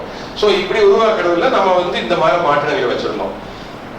இப்படி எல்லாம் போயிட்டு இருக்கும்போது பாத்தீங்கன்னா இந்த டிஎன்ஏ பத்தி பேசியிருப்பேன், அந்த அனிமல் வெல்ஃபேர் எப்படி உருவாச்சுன்னு. ஸோ அதை ரிப்பீட் பண்றதா வேண்டாமான்னு யோசிச்சேன். அந்த அனிமல் வெல்ஃபேர் டாபிக் உள்ள திருப்பி போறதானு அதை முடிஞ்ச அளவுக்கு சிம்பிளா முடிச்சிடுறேன். 18th centuryல யூகேல வந்து Royal Society for the prevention of cruelty to animals சொல்லி ரிச்சர்ட் மார்டின் ஒரு எம்பி வந்து அவங்க சட்டம் கொண்டு வர்றாரு. நம்ம ராஜ்யசபா மாதிரி அங்க வந்து ஹவுஸ் ஆஃப் லார்ட்ஸ் இருக்கு, அங்க சட்டம் கொண்டு வர்றாரு. அதுதான் வந்து மிருக நலத்தை பத்தி முதல்ல உலகத்துல பேசக்கூடிய ஒரு சட்டம். ஐரோப்பிய நாட்டுல வந்து சட்டம் வருது. எல்லா சட்டங்களுமே பார்த்தா நம்ம யூரோப்பை தான் நம்ம வந்து பேசிஸ் எடுத்துப்போம். யூரோப்பியன் பார்லிமெண்ட் என்ன சொல்லுது, லண்டன் யூகே என்ன சொல்லுது, இப்படிதான் எக்ஸாம்பிள் பார்ப்போம். பிரெஞ்சு பார்லிமெண்ட் என்ன சொல்லுதுன்னு பார்ப்போம் சட்டத்தை. ஸோ அங்கிருந்து எடுத்துக்கிறோம். அன்னைக்கு வந்து என்ன பண்றான், இந்திய நாட்டுல ஒரு 3 பகுதி வந்து நம்ம நாட்டை வந்து வெள்ளக்கார ஆண்டுட்டு இருக்கான். எங்க காலம்னு பாத்தீங்கன்னா மெட்ராஸ் பிரசிடென்சி, இப்ப நம்ம ரீஜனு அப் டு ஒரிசால ஒரு சின்ன பகுதி வரைக்கும், Calcutta presidency, Mumbai presidency, Bombay presidency, central provinces யூபியில் ஒரு சின்ன பகுதி, யூபி மத்திய பிரதேஷ்ல ஒரு சின்ன பகுதி. இந்த 4 பகுதியை வந்து ஆங்கிலேயர் ஆண்டுட்டு இருக்காங்க. ஆண்டுட்டு இருக்கும்போது வந்து அந்த அதே சட்டத்தை நம்ம ஊர்லயும் கொண்டு வர்றாங்க. SPCAன்னு சொல்லி கொண்டு வர்றாங்க, society for the prevention of cruelty to animals. SPCA இன்னும் இருக்கு. Every district has an SPCA officer இருக்கு, இன்னும் போயிட்டு இருக்கு. அந்த SPCA வந்து கழுத்து புண் இன்ஸ்பெக்டர்னு சொல்லுவாங்க. இங்க இருக்கிறவங்களோட யங்ஸ்டர்ஸோட தாத்தாவை கேட்டீங்கன்னு சொல்லுவாங்க. மாட்டோட கழுத்தை வந்து செக் பண்ணுவாங்க, மாட்டுல தார்முள்ள வச்சு குத்துறமான்னு பார்ப்பாங்க. இதெல்லாம் செக் பண்ணி மாட்டுக்கு எந்த டார்ச்சர் இருக்கக்கூடாதுன்னு சொல்லி அவங்க வந்து வேலை செய்வாங்க. இப்படி இருக்கக்கூடிய அந்த சூழ்நிலையில வந்து நம்ம நாட்டுல நல்லா தான் போச்சு அந்த சட்டம். மாடுகளுக்கு வந்து 3 மணி நேரத்துக்கு ஒருக்கா தண்ணி கொடுக்கணும், 6 மணி நேரத்துக்கு ஒருக்கா உழவு ஓட்டணும், இப்படி எல்லாம் போயிட்டு இருக்குது. இப்படி எல்லாம் போயிட்டு இருக்கும்போது இந்த அனிமல் லிபரேஷன், அந்த தாட் வந்து இந்த அனிமல் வெல்ஃபேர் தாட் வந்து அமெரிக்காவுக்கு பரவுது. அமெரிக்காவுக்கு பரவும் போது வந்து என்ன ஆகுதுன்னு பாத்தீங்கன்னா, அந்த நாட்டோட வித்தியாசத்தை நம்ம புரிஞ்சுக்கணும். அமெரிக்காவில் இருக்கிற யாருமே நேட்டிவ் கிடையாது, அவங்க சொந்த ஊர்ல கிடையாது, எல்லாம் அகதிகளா ஐரோப்பியாவில இருந்து அமெரிக்காவுக்கு போனவங்க. அவங்களுக்கு எந்த கனெக்டிவிட்டியும் கிடையாது. ரூரல் ஃபார்மிங், கிராமம், சொந்த பந்தம், சித்தப்பா சித்தி, மாமா, அத்தை, பெரியமா, பெரியப்பா ஒன்றும் கிடையாது. தனித்தனியா ஒரு குடும்பங்களா அங்க போய் அங்கேயே ஒரு உறவுகளை ஏற்படுத்தி கொண்டு அங்க வாழக்கூடியவர்கள். இதை மனசுக்கு ஞாபகம் வச்சுக்கிட்டு தான் அவங்க சித்தாந்தம் எப்படி இருக்குன்னு நம்ம பார்க்கணும். ஐரோப்பியால அந்த மாதிரி பிரச்சனையே கிடையாது. Completely connected cross roots level. இன்னைக்கு ஐரோப்பியால பெரிய சப்போர்ட் இருக்கு நம்மளுக்கு ஜல்லிக்கட்டு மூவ்மெண்ட்டுக்கெல்லாம். கரெக்ட், அதெல்லாம் இருக்கணும். அவங்க அந்த அனிமல் வெல்ஃபேர் ஆர்கனைசேஷன்ஸ் எல்லாம் பேன் பண்ணி துரத்தி விடுன்னு சொல்லிட்டு இருக்காங்க. ஆனா அமெரிக்கால அப்படி கிடையாது. அமெரிக்கால வந்து ஒரு புரிதல் இல்லாத ஒரு மக்கள். அவங்களுக்குன்னு தெரிஞ்ச 2 மிருகம், நாய், பூனை, வீட்டுல வளர்த்துறது, companion animals, not farming based animals. விவசாயத்துக்கு அதுக்கு தொடர்பே இல்லாத மிருகம். அவங்களுக்கு கம்பேனியன் தான். நாயை கட்டி பிடிச்சுதான் அழுகுவாங்க, நாயை கட்டி பிடிச்சுதான் சந்தோஷத்தை காமிப்பாங்க. I don't blame them. அவங்களுக்கு யாரும் கிடையாது சந்தோஷத்தை காட்டுறதுக்கு. சோ அவங்க சந்தோஷத்தை காட்டுறதுக்கோ துக்கத்தை காட்டுறதுக்கோ அவங்களுக்கு இருந்த ஒரே வழி நாயும் பூனையும் மட்டும்தான். இவங்களுக்கு இந்த அனிமல் லிபரேஷன் ஒரு புக் வருது. பிரின்ஸ்டன் யூனிவர்சிட்டி சேர்ந்து ஒரு ப்ரொஃபஸர் ஒருத்தர் புக் எழுதுறாரு, ஒரு பேர் மறந்துட்டார். சோ அந்த ப்ரொஃபஸரோட புக்கு தான் வந்து அங்க ஒரு பெரிய தாக்கத்தை ஏற்படுத்தி இந்த அனிமல் வெல்ஃபேர் ஆர்கனைசேஷன்ஸ் பூரா இதை யூஸ் பண்ணி காசு பண்ணலாம்னு சொல்லி ஆரம்பிக்கிறாங்க. Human society international, beta, FAPO. இந்த FAPO இப்ப இந்தியாவுக்குள்ள வந்துட்டாங்க. இந்த மாதிரி நிறைய மிருகங்கள் அமைப்புகள் ஆரம்பிச்சு அவங்க வந்து நாங்க உன்னை பாத்துக்கிறோம், நீ வந்து கவலைப்படாத, உன் நாய் வந்து நிறைய குட்டி போட்டுனால ஒண்ணும் பண்ண முடியாது, நாய்க்குட்டி எங்கிட்ட கொடுத்துரு, நான் வழியே இல்லாம பண்றேன் அப்படின்னு சொல்லி தான் பீட்டாவோட வேலைங்க. நீங்க பாத்தீங்கன்னா பீட்டா கில்ஸ் அனிமல்ஸ் கூகுள் பண்ணி பாருங்க, கம்ப்ளீட்டா 98% மிருகங்களை வந்து பீட்டா கொண்டுறான். கேட்டா அதான் ரொம்ப நல்லது, கரிசனையான சாவு கொடுப்பதுதான் நல்லது, நாங்க பாரு ஊசி போட்டு அதுக்கு பெயினே இல்லாம பண்றோம்னு சொல்றான். சோ ஒரு பக்கம் வந்து நீ அசைவம் சாப்பிடுறது பாவம், சைவம் தான் சாப்பிடணும்னு சொல்ற பீட்டா ஏன் செஞ்சுட்டு இருக்கான். இதே மாதிரி எல்லா அனிமல் வெல்ஃபேர் ஆர்கனைசேஷன்ஸ் செய்யறாங்க. இந்த தாட் வந்து 1960s இந்தியாக்குள்ள வந்தது. இந்தியாக்குள்ள வந்து ஒரு எலைட்டிஸ்ட் தாட்டா மாறிச்சு. என்ன ஆச்சுன்னா சைவமாயிரம் மாறிடுச்சு. மிருக நலம் என்பது அந்த அனிமல் லிபரேஷன் புக்ஸ் வந்து பெயின் இல்லாம அனிமல்ஸ் யூஸ் பண்ணணும், லெபரட்டரியில டெஸ்டிங் இப்படி. ஆனா இங்க வந்து சைவம் தான் சாப்பிடணும், அதுதான் மிருக நலம்ட்டாடு. மிருக நலம்னா மிருகத்தை நல்லா பார்த்துக் கொள்வது, நல்லா வச்சிருக்கிறது, நல்லா தீவனம் போடுறது, நல்லா தண்ணி கொடுக்கறதெல்லாம் கிடையாதாமா. சைவம் சாப்பிட்டா தான் மிருக நலம் அப்படிங்கிற ஒரு புதிய சித்தாந்தத்தை உருவாக்கி சைவம் சாப்பிடுறது உயர்ந்தது, அசைவம் சாப்பிடுறது தாழ்ந்தது அப்படிங்கிற ஒரு சித்தாந்தத்தை கொண்டு வந்து இந்த சிறுதெய்வ வழிபாடு அதையெல்லாம் அட்டாக் பண்ணி கோயில கிடா வெட்டுறது, கோழி நேர்ந்து விடுறது, இது எல்லாமே தவறுன்னு சொல்லி பல ஆயிரம் வருஷம் யாரா இருந்தாலும் ஆண்டவனுக்கு என்ன கொடுப்போம் பாத்தீங்கன்னா, நம்மகிட்ட என்ன தோட்டத்தில் இருக்குதோ அதான் ஆண்டவனுக்கு படைப்போம். நம்மகிட்ட கோழி இருந்தது, ஆடு இருந்தது, சாமி நான் 10 கோழிகள் ஒரு கோழி உனக்கு தர்றேன், கோழிகளை நோய் வந்துருச்சு, சின்ன வெங்காயத்தை வெட்டி போடுறேன்னு சொல்லி ஒரு கோழி கொண்டு நேர்ந்து விட்டோம். இவ்வளவுதான் கல்ச்சர். யாராவது சொந்தக்காரர் வந்தாங்கன்னா நம்ம எல்லாம் வந்திருக்காங்கன்னு சொல்லி ஒரு கோழி கடைசல் போடு, ஒரு கெடா வெட்டு, 10 பேர் வந்தாங்கன்னா ஒரு கெடா வெட்டு, இதுதான் கல்ச்சர். இப்படிதான் இருந்தோம். இதான் நம்ம சாமிக்கு செஞ்சோம். இதெல்லாம் ஒரு கீழ்த்தரமான விஷயம். நம்ம சாமி எல்லாம் சிறுதெய்வமாக்கிட்டாங்க. நம்மளுடைய மில்லட்ஸையும் சிறு தானியம் ஆக்கிட்டாங்க. அதெல்லாம் எல்லாமே சிறுசாகி போச்சு. நம்மளதெல்லாம் எங்கேயோ இருக்கு வந்ததெல்லாம் பெருசாயிடுச்சு. அவங்க சாமியும் சரி, அவங்களுடைய கலாச்சாரம் சரி, எல்லாத்தையும் பெருசாக்கிட்டாங்க. நம்மளை ஒரு மாதிரி இறக்கிட்டாங்க கீழே. இப்படி ஆகி நம்ம வந்ததெல்லாம் காட்டுப்பராட்டித்தனம், பார்பேரிக்னு திருப்பி திருப்பி திருப்பி திருப்பி எழுதி எழுதி எழுதி 1998 பீட்டா இந்தியாவுக்குள்ள வரலாம். இந்தியாவில் animal welfare board of India, government of India ஒரு பாடி உருவாக்குறாங்க. அது கவர்மெண்ட் ஆஃப் இந்தியாவோட ஸ்டேச்சுட்டரி பாடி. நிறைய பேருக்கு தெரியாது. நிறைய பேர் பீட்டாவை மட்டுமே பிடிச்சி திட்டிட்டு இருப்பாங்க. அவசியமே கிடையாது. நிறைய எதிரி இருக்காங்க நம்ம ஊர்ல.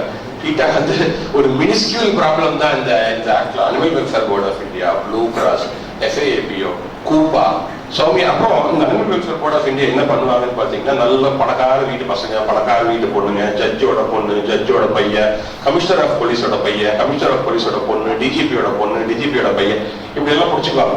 பிடிச்சி இவளே அனிமல்ஸ் ஏன் சங்கிள் அப்படிமா கம் அப்படின்னு சொல்லி அவனுக்கு ஒரு ஆர்கனைசேஷன் அமைச்சு கொடுத்து, அவனுக்கு ஒரு animal welfare board of India எடுத்து ஒரு கார்டு வேற கொடுத்து, அவனுக்கு ஒரு பயங்கர பெருமை.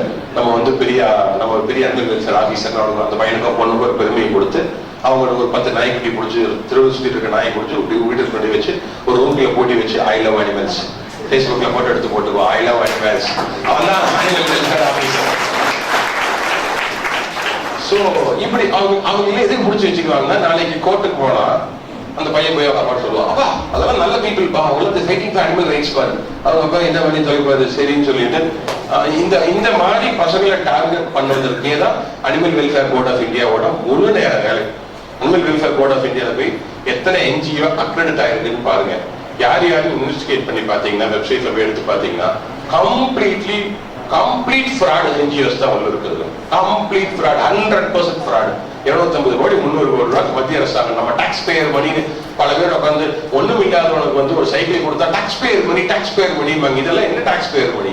இது நம்ம டாக்ஸ் பேயர் மணி தான். ஒரு ஏழைக்கு சைக்கிள் கொடுத்தாலோ, இலவச கல்வி கொடுத்தாலோ லவோ அடிச்சுக்கிறோம் நம்ம உட்காந்து Facebookல. டாக்ஸ் பேயர் மணி போகுது. இந்த மாதிரி பல ஆயிரம் கோடி டாக்ஸ் பேயரோட மணி வந்து திருடனா போயிட்டு இருக்கு. இவனுக்கு போய் அனிமல் வெல்ஃபேர் நேம் அடிச்சுட்டு இருக்காங்க. It's a huge business. யாருக்காச்சும் சொல்லுங்க, எனக்கு 5-6 வருஷத்துல 2-3 வருஷத்துல பெரிய கார் வாங்கணும், நான் பெரிய கோடீஸ்வரன் ஆகணும்னா, I'm telling you the right business to be in animal welfare. Open a shed, put up a shed, have some dogs, 2 cats. அது முடிஞ்சா அந்த பூனைக்கு வந்து ஒரு கார் உடஞ்சிட்டு கூட கட்டு போடணும். கட்டு போட்டு அதுக்கு ஒரு சின்ன சேர் ஒன்று மாட்டி விட்டு, அதுக்கு ஒரு சக்கரை மாட்டி விட்டு, அது இன்னும் ஃபேஷனபிள் இன்னைக்கு. See my cat is moving அப்படின்னு எடுத்து போட்டீங்கன்னா ஒரு பேஜ் ஆரம்பிச்சிருங்க. அது அனிமல் ஏதோ ஒரு அனிமல் வெல்ஃபேர் ஆர்கனைசேஷன் போட்டு பேஜ் ஆரம்பிச்சீங்கன்னா you are in business. வேலை முடிஞ்சது. All you need is a bank account. அவ்வளவுதான். 1 இயர்ல AWPA ரெஜிஸ்டர் பண்ணிக்கலாம். you are in business. ஆர்மியான பிசினஸ், சொந்த பிசினஸ், சுய தொழில். இது வேற எதுவுமே வேண்டியதில்லை. அனிமல் வெல்ஃபேர் இஸ் சுய தொழில் டுடே. நீங்க அப்படிதான் பண்ணிட்டானுங்க. முழுக்க ஃப்ராடு பண்ணிட்டானுங்க. அப்புறம் அந்த அவங்களே இன்னும் சொந்தமா என்ன தொழில் பண்றாங்கன்னு பாத்தீங்கன்னா, அவங்க எல்லாரும் நல்ல கம்பெனியில் நல்லா வேலை செஞ்சுட்டு இருப்பாங்க. பயங்கர எக்ஸ்ப்ளாய்ட் பண்ணக்கூடிய விஷயங்களை செஞ்சுட்டு இருந்துட்டு வந்து உட்காந்து அனிமல் வெல்ஃபேர் பத்தி பயங்கரமா பேசுவாங்க. அனிமல் வெல்ஃபேர் பத்தி, சுற்றுச்சூழலை பத்தி எல்லாம் பேசுவாங்க. ஆனா இவங்க வீட்டை பத்தியில கவலையே கிடையாது. நம்ம என்ன பண்றோம் அதெல்லாம் கிடையாது. அதெல்லாம் பேசக்கூடாது. Don't go for personal attacks அப்படிமா கேட்டீங்கன்னா, நீங்க என்ன பண்ணிட்டு இருக்கீங்க, நீங்க தொழில் இப்படி பண்ணிட்டு இருக்கீங்க, நீங்க பண்ணிட்டு ஊரே எடுத்து நீங்க இது பத்தி பேசுறீங்கன்னா, don't go for personal attacks சொல்லிடுவாங்க. So இதுதான் பிரச்சனை. அதில் இருக்கக்கூடிய animal welfare in India is very very very corrupt business for the last 15 years. In fact blue cross அமைப்பு வந்து ஆரம்பிச்சப்போ ரொம்ப நல்ல அமைப்பா இருந்தது. இன்னைக்கு இருக்கிற சின்ன கிருஷ்ணாவோட அம்மா தான் ஆரம்பிச்சாங்க. ஒரு நல்ல மனசோட ஆரம்பிச்சவர் அந்த அம்மா. அந்த அம்மாவோட பையன் அவர் தான் இந்தியாவோட அனிமல் வெல்ஃபேர் இந்த மாஃபியாவோட தலைவர். அவர் தான் தலைவர். அது Chinny Krishna, Nandita Krishna, husband and wife. They control the entire animal welfare organizations in India. Vice chairman animal welfare board of India, chairman blue cross of India. Nandita Krishnan vice chairman blue cross of India. FAAPO Nandita Krishnan trustee. CUPA Nandita Krishnan trustee. Humane society international Nandita Krishnan trustee. ஆனா supreme கோர்ட்டுக்கு போகும்போது இந்திய நாடே கிளம்பி வந்து, my Lord jallikattu allow பண்ணிட்டாங்க தமிழ்நாட்டுல. எப்படின்னா பாகிஸ்தான் வந்து பாகிஸ்தான் ஆர்மி இந்தியாக்குள்ள வந்துட்டா, பிரைம் மினிஸ்டர் ஒன்றும் பண்ணலின்னு சொல்ற மாதிரி சுப்ரீம் கோர்ட்ல போய் இவங்க எல்லாம் நின்று 11 சீனியர் கவுன்சிலர் கூட்டிட்டு போய் ஒவ்வொரு சீனியர் கவுன்சிலருக்கும் இன்னைக்கு இன்ஃபேக்ட் லாஸ்ட் இயர் ஜனவரி 10 ஒரு தேதி சொன்னாங்க பேசும்போது. ஸோ ஜனவரி 11 தான் இந்த கேஸ் ஃபைல் ஆகுது சுப்ரீம் கோர்ட்ல. 11 அன்னைக்கு 2.5 கோடி ரூபாய் செலவு பண்ணாங்க சீனியர் கவுன்சிலுக்கு மட்டும். பிக் கவுன்சில் சார், லாயர் மேல எங்களுக்கு தனிப்பட்ட முறையில் நல்ல மரியாதை இருக்கு. ஆனா அந்த பெரிய கவுன்சிலை கொண்டு வச்சு கேஸ் நடத்தினாங்க அனிமல் வெல்ஃபேர். இவங்களுக்கு எங்க இருந்து பணம்னு நாங்க ஒரு கேள்வி கேட்க ஆரம்பிச்சோம். அந்த கேள்வி ரொம்ப ஹர்ட் பண்ணிச்சோம் அவங்கள. இன்ஃபேக்ட் ராதாராஜன் ஒரு அம்மா வந்து இப்போ கூட சீப்பா பேசி ரொம்ப சீப்பா பேசி அந்த அம்மா வந்து கெட்ட பேர் வாங்கினாங்க. அந்த அம்மா வந்து she's so called animal welfare activist. பெசநகர்ல போய் காலைல 6:30 மணிக்கு பாத்தீங்கன்னா 4 பேக்கெட் மேரி பிஸ்கட் வாங்கி வச்சுக்குவாங்க, நாய்க்கு போடுவாங்க. சுத்தி ஒரு 10-15 நாய் நின்றுருக்கும். நின்று சு அப்படின்னு சொல்லி நாய்க்கெல்லாம் பிஸ்கட் போட்டு நாய்க்கு தயிர் சாதம் போடுவாங்க. அதுதான் according to her animal welfare. And she's entitled to talk about all the animals in India. 42 breeds of cattle பத்தி பேசலாம், 4 breeds of camel பத்தி பேசலாம், எல்லாத்தையும் பத்தி பேசுறது. 5 breeds of buffalo பத்தி பேசலாம். எல்லாத்துக்குமே ரைட் அந்த அம்மாக்கு வந்துருச்சு. Because she knows animal welfare. நாய்க்கு 4 பேரி பிஸ்கட் போட்டு. ஸோ இதெல்லாம் பார்த்து ஒரு சின்ன கோபத்துல தான் வந்து மதுரையில நாங்க எல்லாம் சேர்ந்து ஒரு மீட்டிங் ஆர்கனைஸ் பண்ணோம். இந்த ஜல்லிக்கட்டு மக்களை எல்லாம் ஒண்ணு சேர்த்தோம் அப்படின்னு சொல்லி என்னதான் நடக்குது ஜல்லிக்கட்டுல, ஏன் இவங்க ஈடுபட மாட்டேங்கிறாங்க. ஏன்னா இவங்க என்ன பண்ணுவாங்க, இவங்க இருந்து டெல்லிக்கு போவாங்க, டெல்லிக்கு போய் இன்டர்வியூ கொடுப்பாங்க. இது எங்களுடைய வீர விளையாட்டு, எங்களுடைய பாரம்பரியம், எங்களுடைய கலாச்சாரம், இந்த 3 வார்த்தையை தவிர வீர விளையாட்டுன்னு வார்த்தையை கேட்டாலே சுப்ரீம் கோர்ட் கட்டுப்பாரம். What is a வீர விளையாட்டு? அப்ப டிரான்ஸ்லேட் பண்றாங்க, it is brave game you are having. Brave game? Asking to go to live with tigers. இப்படிதான் பிரச்சனை வருது. சோ இதை சொன்னா இவங்க வந்து அதை புரிஞ்சுக்க மாட்டேங்கிறாங்க. நம்ம எதுக்காக சொல்றோம்னு கூட யாரும் புரிஞ்சுக்கிறது இல்லை. ஏன்னா என்னதான் பண்ணாலும் அப்புறம் இங்க உட்காந்துக்கிட்டு சென்னையில உட்காந்துட்டு கோயம்புத்தூர்ல உட்காந்து சுப்ரீம் கோர்ட் சொன்னா என்ன நம்ம நடத்துவோம் அப்படின்னா நடத்த முடியாது. அதெல்லாம் பிராக்டிகலி நாட் பாசிபிள். ஒரு நாடோட கான்ஸ்டிடியூஷன் என்ன, இதுக்குள்ளதான் வேலை செஞ்சாகணும். அப்புறம் இன்னொரு கேள்வியும் இந்த நான் சொல்லி முடிச்சிடறேன். சோ மதுரையில போய் பார்த்து ஒரு கன்சல்டேஷன் வச்சோம், எல்லாத்தையும் கூப்பிட்டு வச்சு அட்டகாசமா ஒர்க் பண்ணிட்டு இருக்காங்க. ராஜசேகரையா, அம்பலத்தரசர் அருமையான வேலை செய்யறாங்க, நிறைய பணம் கைக்கா செலவு பண்ணிருக்காங்க. ஆனா ஒன்னே நாங்க என்ன ரியலைஸ் பண்ணோம்னா ஆர்டிகுலேஷன்ல பிரச்சனை இருக்கு. இவங்க UNCPD பத்தி பேசுறது இல்ல, நேஷனல் பயோடைவர்சிட்டி ஆக்ட் பத்தி பேசுறது இல்ல, பிரீடு கன்சர்வேஷனை பத்தி பேசுறது இல்ல. சோ இதைத்தான் நம்ம முன்னிறுத்தணும் சொல்லிட்டு நாங்க அந்த வீர விளையாட்டு வார்த்தைக்கு என்னைக்குமே போறது இல்லை. தமிழருடைய பாரம்பரிய கலாச்சாரம் கன்சர்வேஷன் ஆஃப் நேட்டிவ் லைஃப் ஸ்டாக்ங்கிற 2013 இதுக்குள்ள இன்ட்ரோடியூஸ் பண்றோம். அதான் ஃபர்ஸ்ட் டைம். அப்போ ஒரு ஆர்டிகல் வருது கொஞ்ச நாள் கழிச்சு, டைம்ஸ் ஆஃப் இந்தியா எழுதுறான், now jallikattu has brought yuppie youths, yuppie faces who can articulate in English. So this is taking a different dimension. அப்படின்ற ஆர்டிகல் எழுதுறா. அதான் first time we could break into this jallikattu மித்த மாத்திரம். ஏன்னா தமிழ் மீடியால மட்டும் வரும், நம்ம எல்லா தமிழ் டிவிலையும் பார்ப்போம். ஓ ஜல்லிக்கட்டு உலகமே தெரிஞ்ச விஷயம் நினைச்சுக்கோம். சத்தியமா அங்க டெல்லியில ஒருத்தருக்கு ஜல்லிக்கட்டா ஒரு பாராளுமன்ற உறுப்பினரை சந்திச்சேன். இப்போ எனக்கு தெரிஞ்ச ஒரு பாராளுமன்ற உறுப்பினரோட போய் அவர் சந்திச்சோம். அவர் கேட்டாரு, after jallikattu then you eat the bull அப்படின்னு கேட்டாரு. நம்ம இந்தியனோட எம்பி, இன்னைக்கு சிட்டிங் எம்பி. இதுதான் அங்க இருக்கக்கூடிய 200 எம்பிக்கு அபிப்பிராயம். நம்ம என்ன என்னமோ ஜல்லிக்கட்டு முடிச்சப்பறம் ஜல்லிக்கட்டு மாட்டை வெட்டி நம்ம வந்து குஸ்கா போட்டு பிரியாணி போட்டு சாப்பிடுவோங்கிற மாதிரி தான் நம்புறாங்க. அவங்க ஸ்பெயின்ல பாத்துருக்காங்க. ஸ்பெயின்ல அதான் நடக்குது. குத்தி கொண்டு நம்ம சண்டையாட்ட சேவக்கட்டு சேவக்கட்டுல வந்து அந்த நல்ல சண்டை போட்டப்பறம் அந்த கோழி நல்ல டேஸ்டா இருக்கும், அந்த காட்சின்னு சொல்லுவாங்க. அதே மாதிரி மாட்டுக்கறியும் அங்க வந்து ஸ்பெயின்ல அப்படிதான் சாப்பிடுவாங்க. அப்படித்தான் இவ்வளவு சாப்பிடுறானுன்னு நினைக்கிறாங்க நம்மளைய.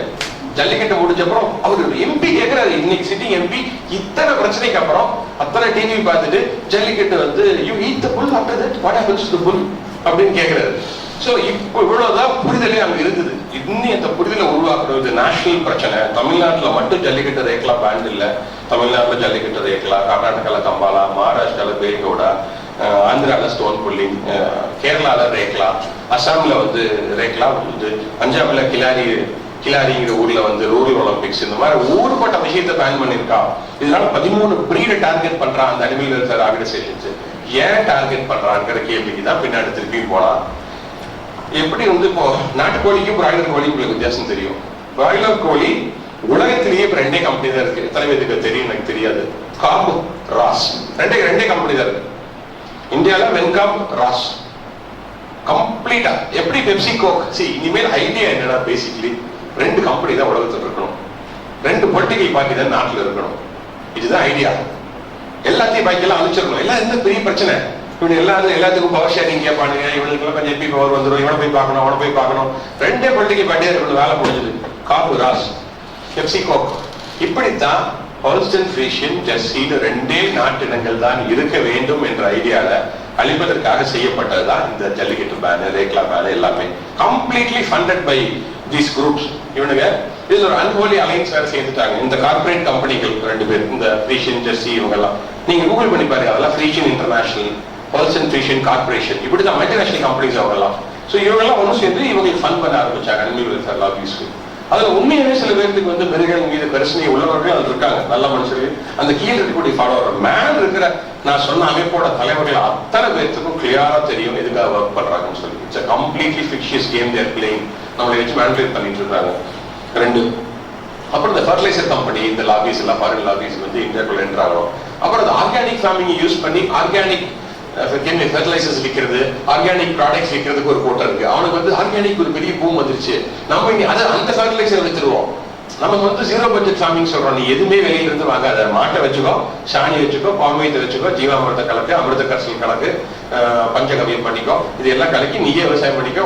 வெளியில இருந்து எது வாங்க வேண்டாம், உன் ப்ராடக்ட் மட்டும் வெளியில போகணும், வெளியில இருந்து பணம் வரணும். இப்படி பண்ணிட்டு இருந்தா விவசாயி எக்காரணத்தை கூட தற்கொலை பண்ணிக்கவே மாட்டாங்க, எல்லாத்துக்கும் நல்ல சாப்பாடு வரும். இதுதான் ஐடியா. ஸோ இவங்களுக்கு வந்து அதையும் காலி பண்ணணும்னு சொல்லிட்டு இவங்க எல்லாம் சேர்ந்து நல்லா ஃபன் பண்ண ஆரம்பிச்சாங்க.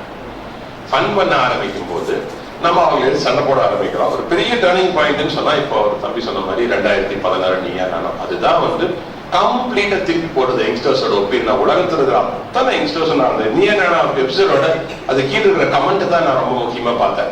எல்லா கமெண்ட்டுமே 19-20 வயசுல இருந்து 35 வயசுக்குள்ள. அதுவும் உலகத்துல இருக்கிற எங்கெங்கயோ ஊர் இருந்து, San Jose, New Jersey, London, Spain, இப்படி ஜப்பான்ல இருந்து எல்லாம் அந்த யூனிவர்சிட்டி, இந்த யூனிவர்சிட்டி பசங்க பொண்ணுங்க வேலை செய்யறவங்க, I completely agree with this, completely agree with திஸ்னு கமெண்ட் வந்துட்டே இருக்கு. அப்பதான் நினைச்சேன் இது என்னைக்கா இருந்தாலும் யூத் மூவ்மெண்டா மாறும். ஆண்டவன் கொடுத்த வர மாட்ட வந்தாரு நம்ம டக்கர் ஆதி.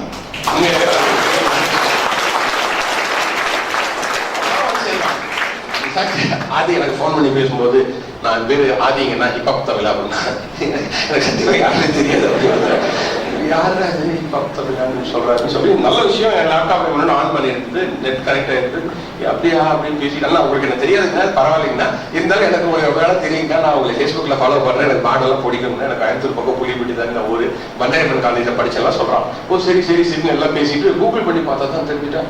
அடேங்கப்பா, நம்ம பெரிய பாடகர் நினைச்சிட்டு இருந்தோம், 40 லட்சம் பேர் ஃபேஸ்புக்ல இருக்காங்க, இவன் பெரிய ஆளி யாரு நமக்கு தெரியலன்னு சொல்லி அப்பதான் பார்த்துட்டு அவன் பேஜை ஃபாலோ பண்ண ஆரம்பிச்சு, நான் ஊருக்கு வரேங்கண்ணா, உங்கள்கிட்ட வந்து பேசிட்டு நம்ம இந்த ஜல்லிக்கட்டுக்கு எதுவும் பண்ணுங்கண்ணா, ரொம்ப கஷ்டமா இருக்குது அப்படின்னு சொல்லி சொன்னான். இன்ஃபேக்ட் ஆதி ஒரு காலை வச்சிருக்கான், அந்த காலைக்கு பேரு மருது, நாங்க மதுரையில் வச்சிருக்கான். ஸோ அவன் வந்தான், வந்து எல்லாம் பேசினோம். கை காசு 22 லட்சம் ரூபாய் செலவு பண்ணி அந்த வீடியோ எடுத்தான், அந்த டாக்குமெண்ட்ரி எடுத்தான். எந்த ஸ்பான்சர் யாரும் பண்ணல, சொந்த காசு கம்ப்ளீட்ல. வீடியோ யூனிட்டா இருக்கட்டும், அவுட்டோர் யூனிட்டா இருக்கட்டும், ஸ்டே, டிராவல், அத்தனையும் வந்து அவன் சொந்த பணத்தை எடுத்த. இன்னைக்கு ஆதி கிரிட்டிசைஸ் பண்ணும்போது என்ன திட்டா கூட போயிட்டு இருப்பேன். சின்ன பையன் 25 வயசு 26 வயசு, அவனை திட்டம்போது கஷ்டமா இருக்கும். ஏன்னா எந்த விதமான இன்டென்ஷன் இல்லாம, எந்த விதமான இன்டர்நெட் இல்லாம ஸ்ட்ரைட்டா வந்தான். ஆனா எடுக்கிறாங்களா, எனக்கு உண்மையாவே அது அவ்வளவு பெரிய ஹிட் ஆகுதுல ஐடியாவே இல்லை. ஆனா இப்ப ஏன் 2வது பொண்ணு 6 வயசு ஆச்சு, டக்குனு தினம் இருக்க பாடுறான். அந்த அளவுக்கு அது உள்ள போய் பெரிய மாற்றத்தை டக்கர் இல்லாட்டி இந்த ஒரு யூத் மூவ்மெண்ட்டை நிச்சயமா பார்த்திருக்கவே முடியாது தமிழ்நாட்டில்.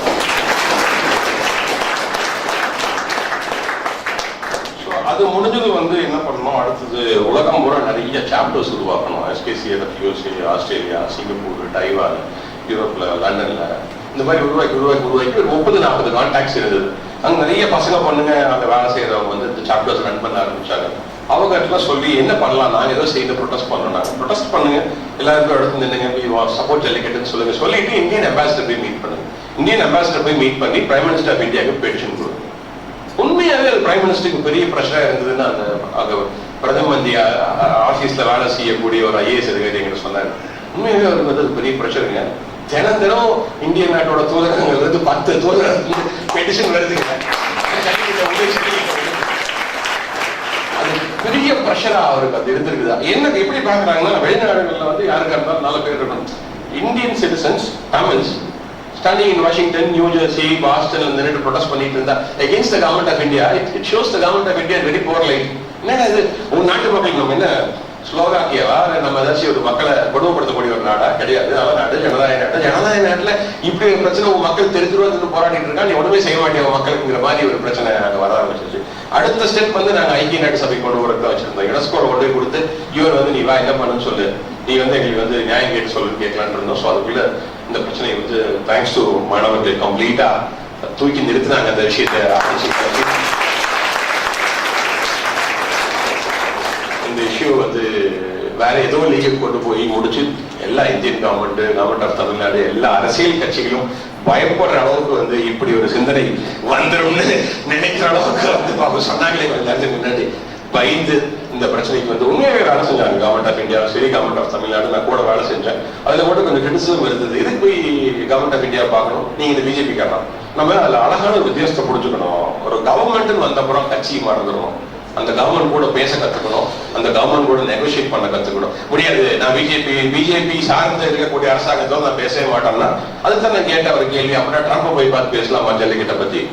சொல்லி யாரை பார்த்து பேசலாம்? ட்ரம்ப்பை போய் பார்த்து mister Trump we want jallikattu Tamil Nadu அவர் மேலே எங்களையும் பார்ப்பாரு. ஸோ நம்ம கவர்மெண்ட்டை தான் பேசி ஆகணும், வழியே இல்லை. நமக்கு பிடிக்கலாம், பிடிக்காம இருக்கலாம், அந்த கவர்மெண்டோட சில கொள்கைகள் பிடிக்காம இருக்கலாம், பொருளாதார கொள்கையை பிடிக்காம இருக்கலாம், மத கொள்கையை பிடிக்காம இருக்கலாம், மொழி கொள்கையை பிடிக்காம இருக்கலாம். ஆனால் அதையும் பேசித்தான் தீர்த்தாங்க, வழியே கிடையாது. இல்ல நான் பேச மாட்டேன்னா சில பேர் வாழ்க்கை இழந்ததே அப்படித்தான். போராடிக்கிட்டே இருக்க வேண்டியது, எங்கேயாச்சும் உட்காந்து போராடிக்கிட்டே இருந்தா முடியவே முடியாது. அது ஒரு முற்றுப்புள்ளி வச்சாகணும். ஸோ 19 அன்னைக்கு பார்த்தீங்கன்னா மெரினா பீச்ல நானும் போய் பேசினேன். அதுக்கு ரொம்ப நல்லா வரவேற்பு இருந்தது. டெல்லி போனோம். டெல்லி போய் முடிச்சுட்டு திரும்பி வரும்போது 21 அன்னைக்கு சின்ன மாற்றம் உள்ள நடந்துருச்சு. அங்க மாணவர்கள் கையில அந்த போராட்டம் அன்னைக்கு கிடையாது. இங்க இருந்தவங்க சில பேர் இருந்திருப்பாங்க, பார்த்திருப்பாங்க. 21 பேசும்போது வந்து பெயர் சொல்ல விரும்பல. ஒரு 3-4 ஃப்ரிஞ்ச் எலிமெண்ட்ஸ், அந்த மைனாரிட்டி 0.01% உட்காந்துட்டு இல்ல இதுக்கு முழு பிரச்சனையை தீர்க்கணும். முழு பிரச்சனை எப்படி தீர்ப்பேன்? நம்ம டிபெண்டே அவன் பிசிஏ ஏதோ த்ரூ ஆர்டினன்ஸ் அல்ல சட்ட திருத்தம். ஆர்டினன்ஸ் வந்துருச்சு, சட்ட திருத்தம் நாளானை கொண்டு வரேன்னு சொல்லி அஷூரன்ஸ் வந்துருச்சு. ஆர்டினன்ஸ் கைக்கு வந்துருச்சு. நான் டெல்லியில இருந்து வரும்போது மெரினா பீச்சுக்கு போகும்போதே வந்துருச்சு. சோ வாபஸ் வாங்கிக்கலாம், தள்ளி வைக்கலாம், வராட்டி சட்ட திருத்தம் வராட்டி திருப்பி பாத்துக்கலாம். நிச்சயமா சட்ட திருத்தம் கொண்டு வரேன்னு சொல்லிட்டாங்க. விடி வேலை செஞ்சுட்டு இருக்காங்க கவர்மெண்ட். அந்த செக்ரட்டரி அனிமல் ஹஸ்பண்டரியில ராத்திரி 3 வரைக்கும் தூங்காம உட்காந்துருந்தாரு. ககன்தீப் சிங் பீடின்னு பஞ்சாப்காரர், அருமையான ஐஏஎஸ் ஆஃபீஸர், ஒரு தமிழ்நாட்டு கேட்டர். அவர் கூட ஃபேஸ்புக்ல போட்டிருந்தார். அவர் கூப்பிட்டு எங்கிட்ட தேங்க் பண்ணாரு. I feel kind of happy that my work has been recognised. இப்போ வெளியே கூட பார்த்துட்டு ஸோ அந்த மாதிரி ஊர்பட்ட பேர் வேலை செஞ்சாங்க. பெயர் சொல்ல முடியாத தமிழகத்தை சேர்த்த ஐஏஎஸ் ஐபிஎஸ் அதிகாரிகளுக்கு தனியா ஒரு சல்யூட் அடிக்கணும். அவங்க பின்னாடி ஐபிஎஸ் அதிகாரி மதுரையை சேர்ந்தவர், மத்திய உள்துறை அமைச்சகத்துல பெரிய பதவியில் இருக்காரு. முந்தானே ராத்திரி கூட அவர் சாப்பிட்டாங்க டெல்லியில. அவர் சொன்னாரு, 2 வருஷம் ஆச்சுங்க தூங்கி பைத்தியம் முடிச்சிடும் போல் இருக்குதுங்க, எனக்கு இப்படியே போச்சுன்னா. 2 வருஷம் ஆச்சுங்க மதுரை போய், அம்மா அப்பா போய் போட்டு அந்த மதுரையில பாக்கலீங்க. அவங்க தான் வந்து பார்த்துட்டு போயிட்டு இருக்காங்க. டெல்லி வந்து நீ ஜல்லிக்கட்டு நடக்காம போக வைக்க மாட்டேன், மதுரை போக மாட்டாங்க.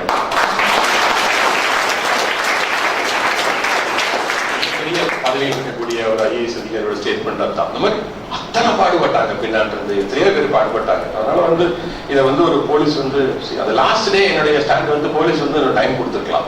அந்த அந்த போராடிட்டு இருந்தவங்க மேக்சிமம் என்னுடைய தனிப்பட்ட நம்பிக்கை மாணவர்கள்லாம் வந்துட்டாங்க. மாணவர்களே கிடையாது, கிளம்பி வந்துட்டாங்க. வேற சில இளைஞர்கள் போராடும் போது போலீஸ் வந்து அந்த சட்ட திருத்தம் வந்துருமே, அந்த அப்புறம் ஜஸ்டிஸ் பத்மநாபன் அரசு கூட்டு போய் பேச வச்சு அதை கலைக்க பார்த்துருக்கலாம். பட் அதையும் மீறி வேற விஷயங்களை பேச ஆரம்பிச்சுட்டாங்க. உதாரணத்துக்கு கச்சத்தீவு பிரச்சனை, தனி தமிழ்நாடு வேணும், தமிழ்நாட்டை வந்து தனியா இந்தியா தமிழ்நாடு மேப்பை பிரிச்சு தனியா ஒரு மேப் போட்டு காமிச்சாங்க. அப்புறம் அண்டைய நாடு இந்தியா கிரிக்கெட்டில் வென்றதுன்னு ஸ்டேட்டஸ் போட ஆரம்பிச்சாங்க. இதெல்லாம் வந்து இட்ஸ் பிராக்டிகலி நாட் பாசிபிள். அது இந்த கான்ஸ்டிடியூஷன் என்னவோ இந்திய நாட்டோட இறையாண்மைக்கு எந்த பிரச்சனையும் இல்லாம தான் வேலை செய்ய முடியுமோ தவிர, சண்டையே போட்டாலும் அது மரியாதையாகவும் மதிப்பாக தான் போடணுமோ தவிர. அப்புறம் எங்களை ஒருத்தர் கேட்டார் அந்த மைக்ல பேசும்போது 24 ராத்திரி, அது எதுக்கு திரு நரேந்திர மோடின்னு சொல்றீங்க, திரு ஓ பன்னீர்செல்வம் சொல்றீங்க, சும்மா அவனுக்கு பேர்லாம் அப்படியே சொல்லுங்க. இல்ல என்ன அப்படி வழக்கல அப்படி சொல்ல முடியாதுன்னு சொல்லிட்டாங்க. நமக்கு பிடிக்குதுன்னு பிடிக்கல, அவங்களுக்கு யாருக்காவது எதிர்கட்சி தலைவராக இருந்தாலும் யாராவது மரியாதை கொடுத்துதான் பேசுவோங்கிற ஒரு பண்பை நம்ம வளர்த்தியே தீரணும். அன்பார்ச்சுனேட்லி நம்ம ஊர்ல வந்து சொல்லியே கொடுக்கறது இல்லை.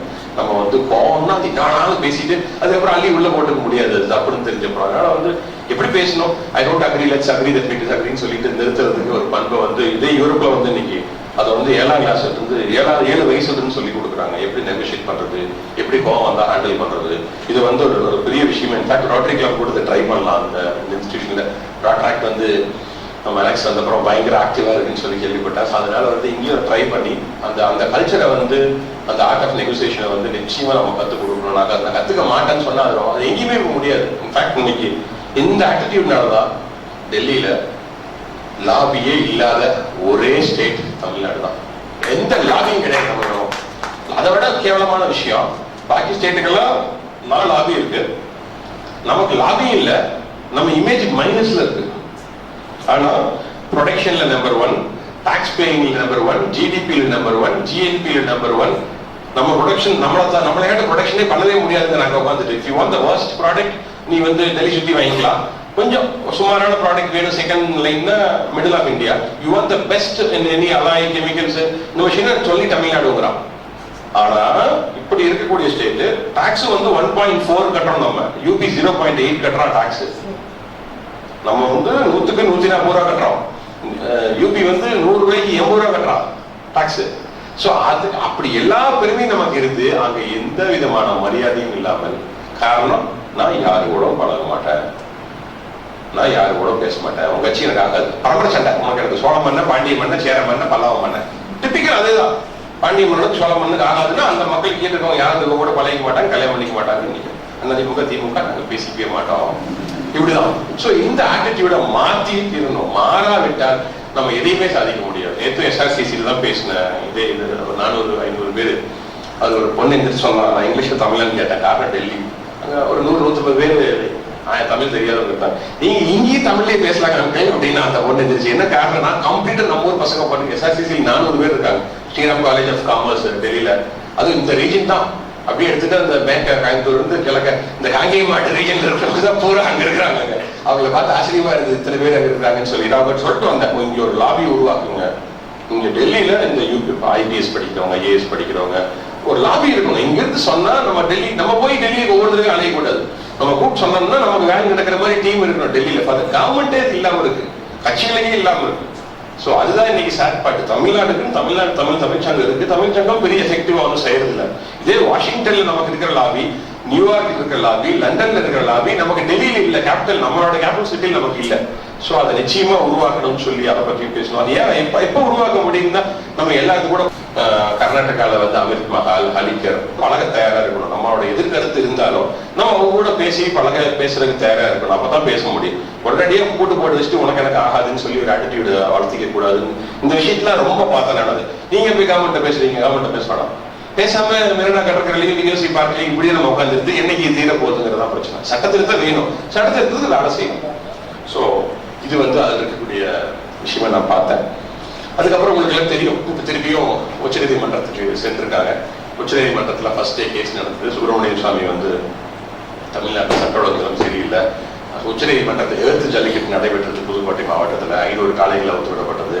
அப்புறம் போலீஸ் ஸ்டேஷன் தீ வச்சுட்டாங்க, அப்படி இப்படி எல்லாம் போட்டு கொடுத்தாரு. அப்புறம் எனக்கு நண்பர், அவங்களுக்கு நண்பர் சோமசுந்தரம், தேனியை சேர்ந்த அட்வொகேட், அவங்க அப்பா தாத்தா வந்து அவங்க ஒட்டு தாத்தா வந்து தானாபதி பிள்ளைன்னு வீரவண்டிய கட்டப்ப மட்டும் மந்திரியா வேலை செஞ்சவங்க, அந்த குடும்பத்தை சேர்ந்தவர். அவர் பயங்கரமா சண்டை போட்டு சுப்பிரமணிய சாமி வந்து பொறுக்கின்னு சொன்னார் தமிழ்நாட்டுக்காரர்.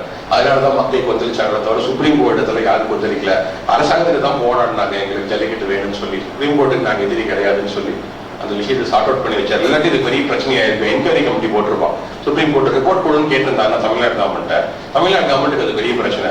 அப்புறம் 2000 பேருக்கு மேல கேஸ் போட்டு நாங்கெல்லாம் ஆக்ஷன் எடுத்தோம். ஆக்ஷன் டேக்கன் ரிப்போர்ட்லாம் சுப்ரீம் கோர்ட்டுக்கு சப்மிட் பண்ண வேண்டியதாக வந்திருக்கும். ஸோ அதையெல்லாம் சமாளிச்சு வந்தாச்சு. கேஸ் நடத்திட்டு இருக்கிறோம். தொடர்ந்து நீ 6 வீக்ஸ் டைம் போட்டிருக்காங்க, ஒரு வாரம் முடிஞ்சது, நீ 5 வாரத்துல திருப்பி வரப்போகுது. நீ திருப்பியும் இந்த அனிமல் வெல்ஃபேர் கோஷ்டிங்கோட சண்டை போட்டு திருப்பி சுப்ரீம் கோர்ட்ல கேஸ் நடத்துறோம்.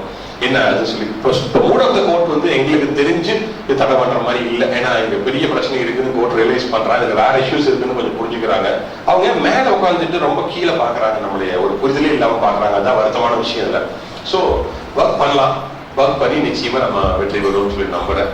உங்கள் அனைவரையும் இங்க சந்தித்தது ரோட்டராக்ட் கிளப்புக்கு, ரோட்டரி கிளப்புக்கு, நெக்ஸ்ட் பிரகாஷ் அண்ணா, அவர் சீஃப் கெஸ்ட் அவங்களுக்கு, நம்ம கார்த்தி, எல்லாத்துக்கும் என்னுடைய மனமார்ந்த நன்றிகள். ரொம்ப சந்தோஷம். இங்கேயோ வந்திருக்கீங்கன்னு சொன்னாங்க, ரொம்ப சந்தோஷம். தேங்க்யூ. வணக்கம்.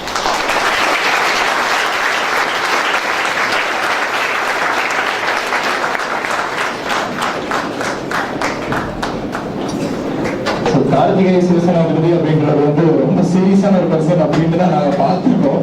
பட் இவ்வளவு நகைச்சுவை இவ்வளவு இருக்க ஒரு பர்சனுக்குனாலதான் எவ்வளவு ப்ரெஷரான சிச்சுவேஷனையும் ஹேண்டில் பண்ண முடியும். அதாவது நம்ம கேப்டனுக்கு ஒரு தோனி மாதிரி இப்ப நீங்க வந்து எல்லா சிச்சுவேஷனையும் ஹேண்டில் பண்ணுவீங்க.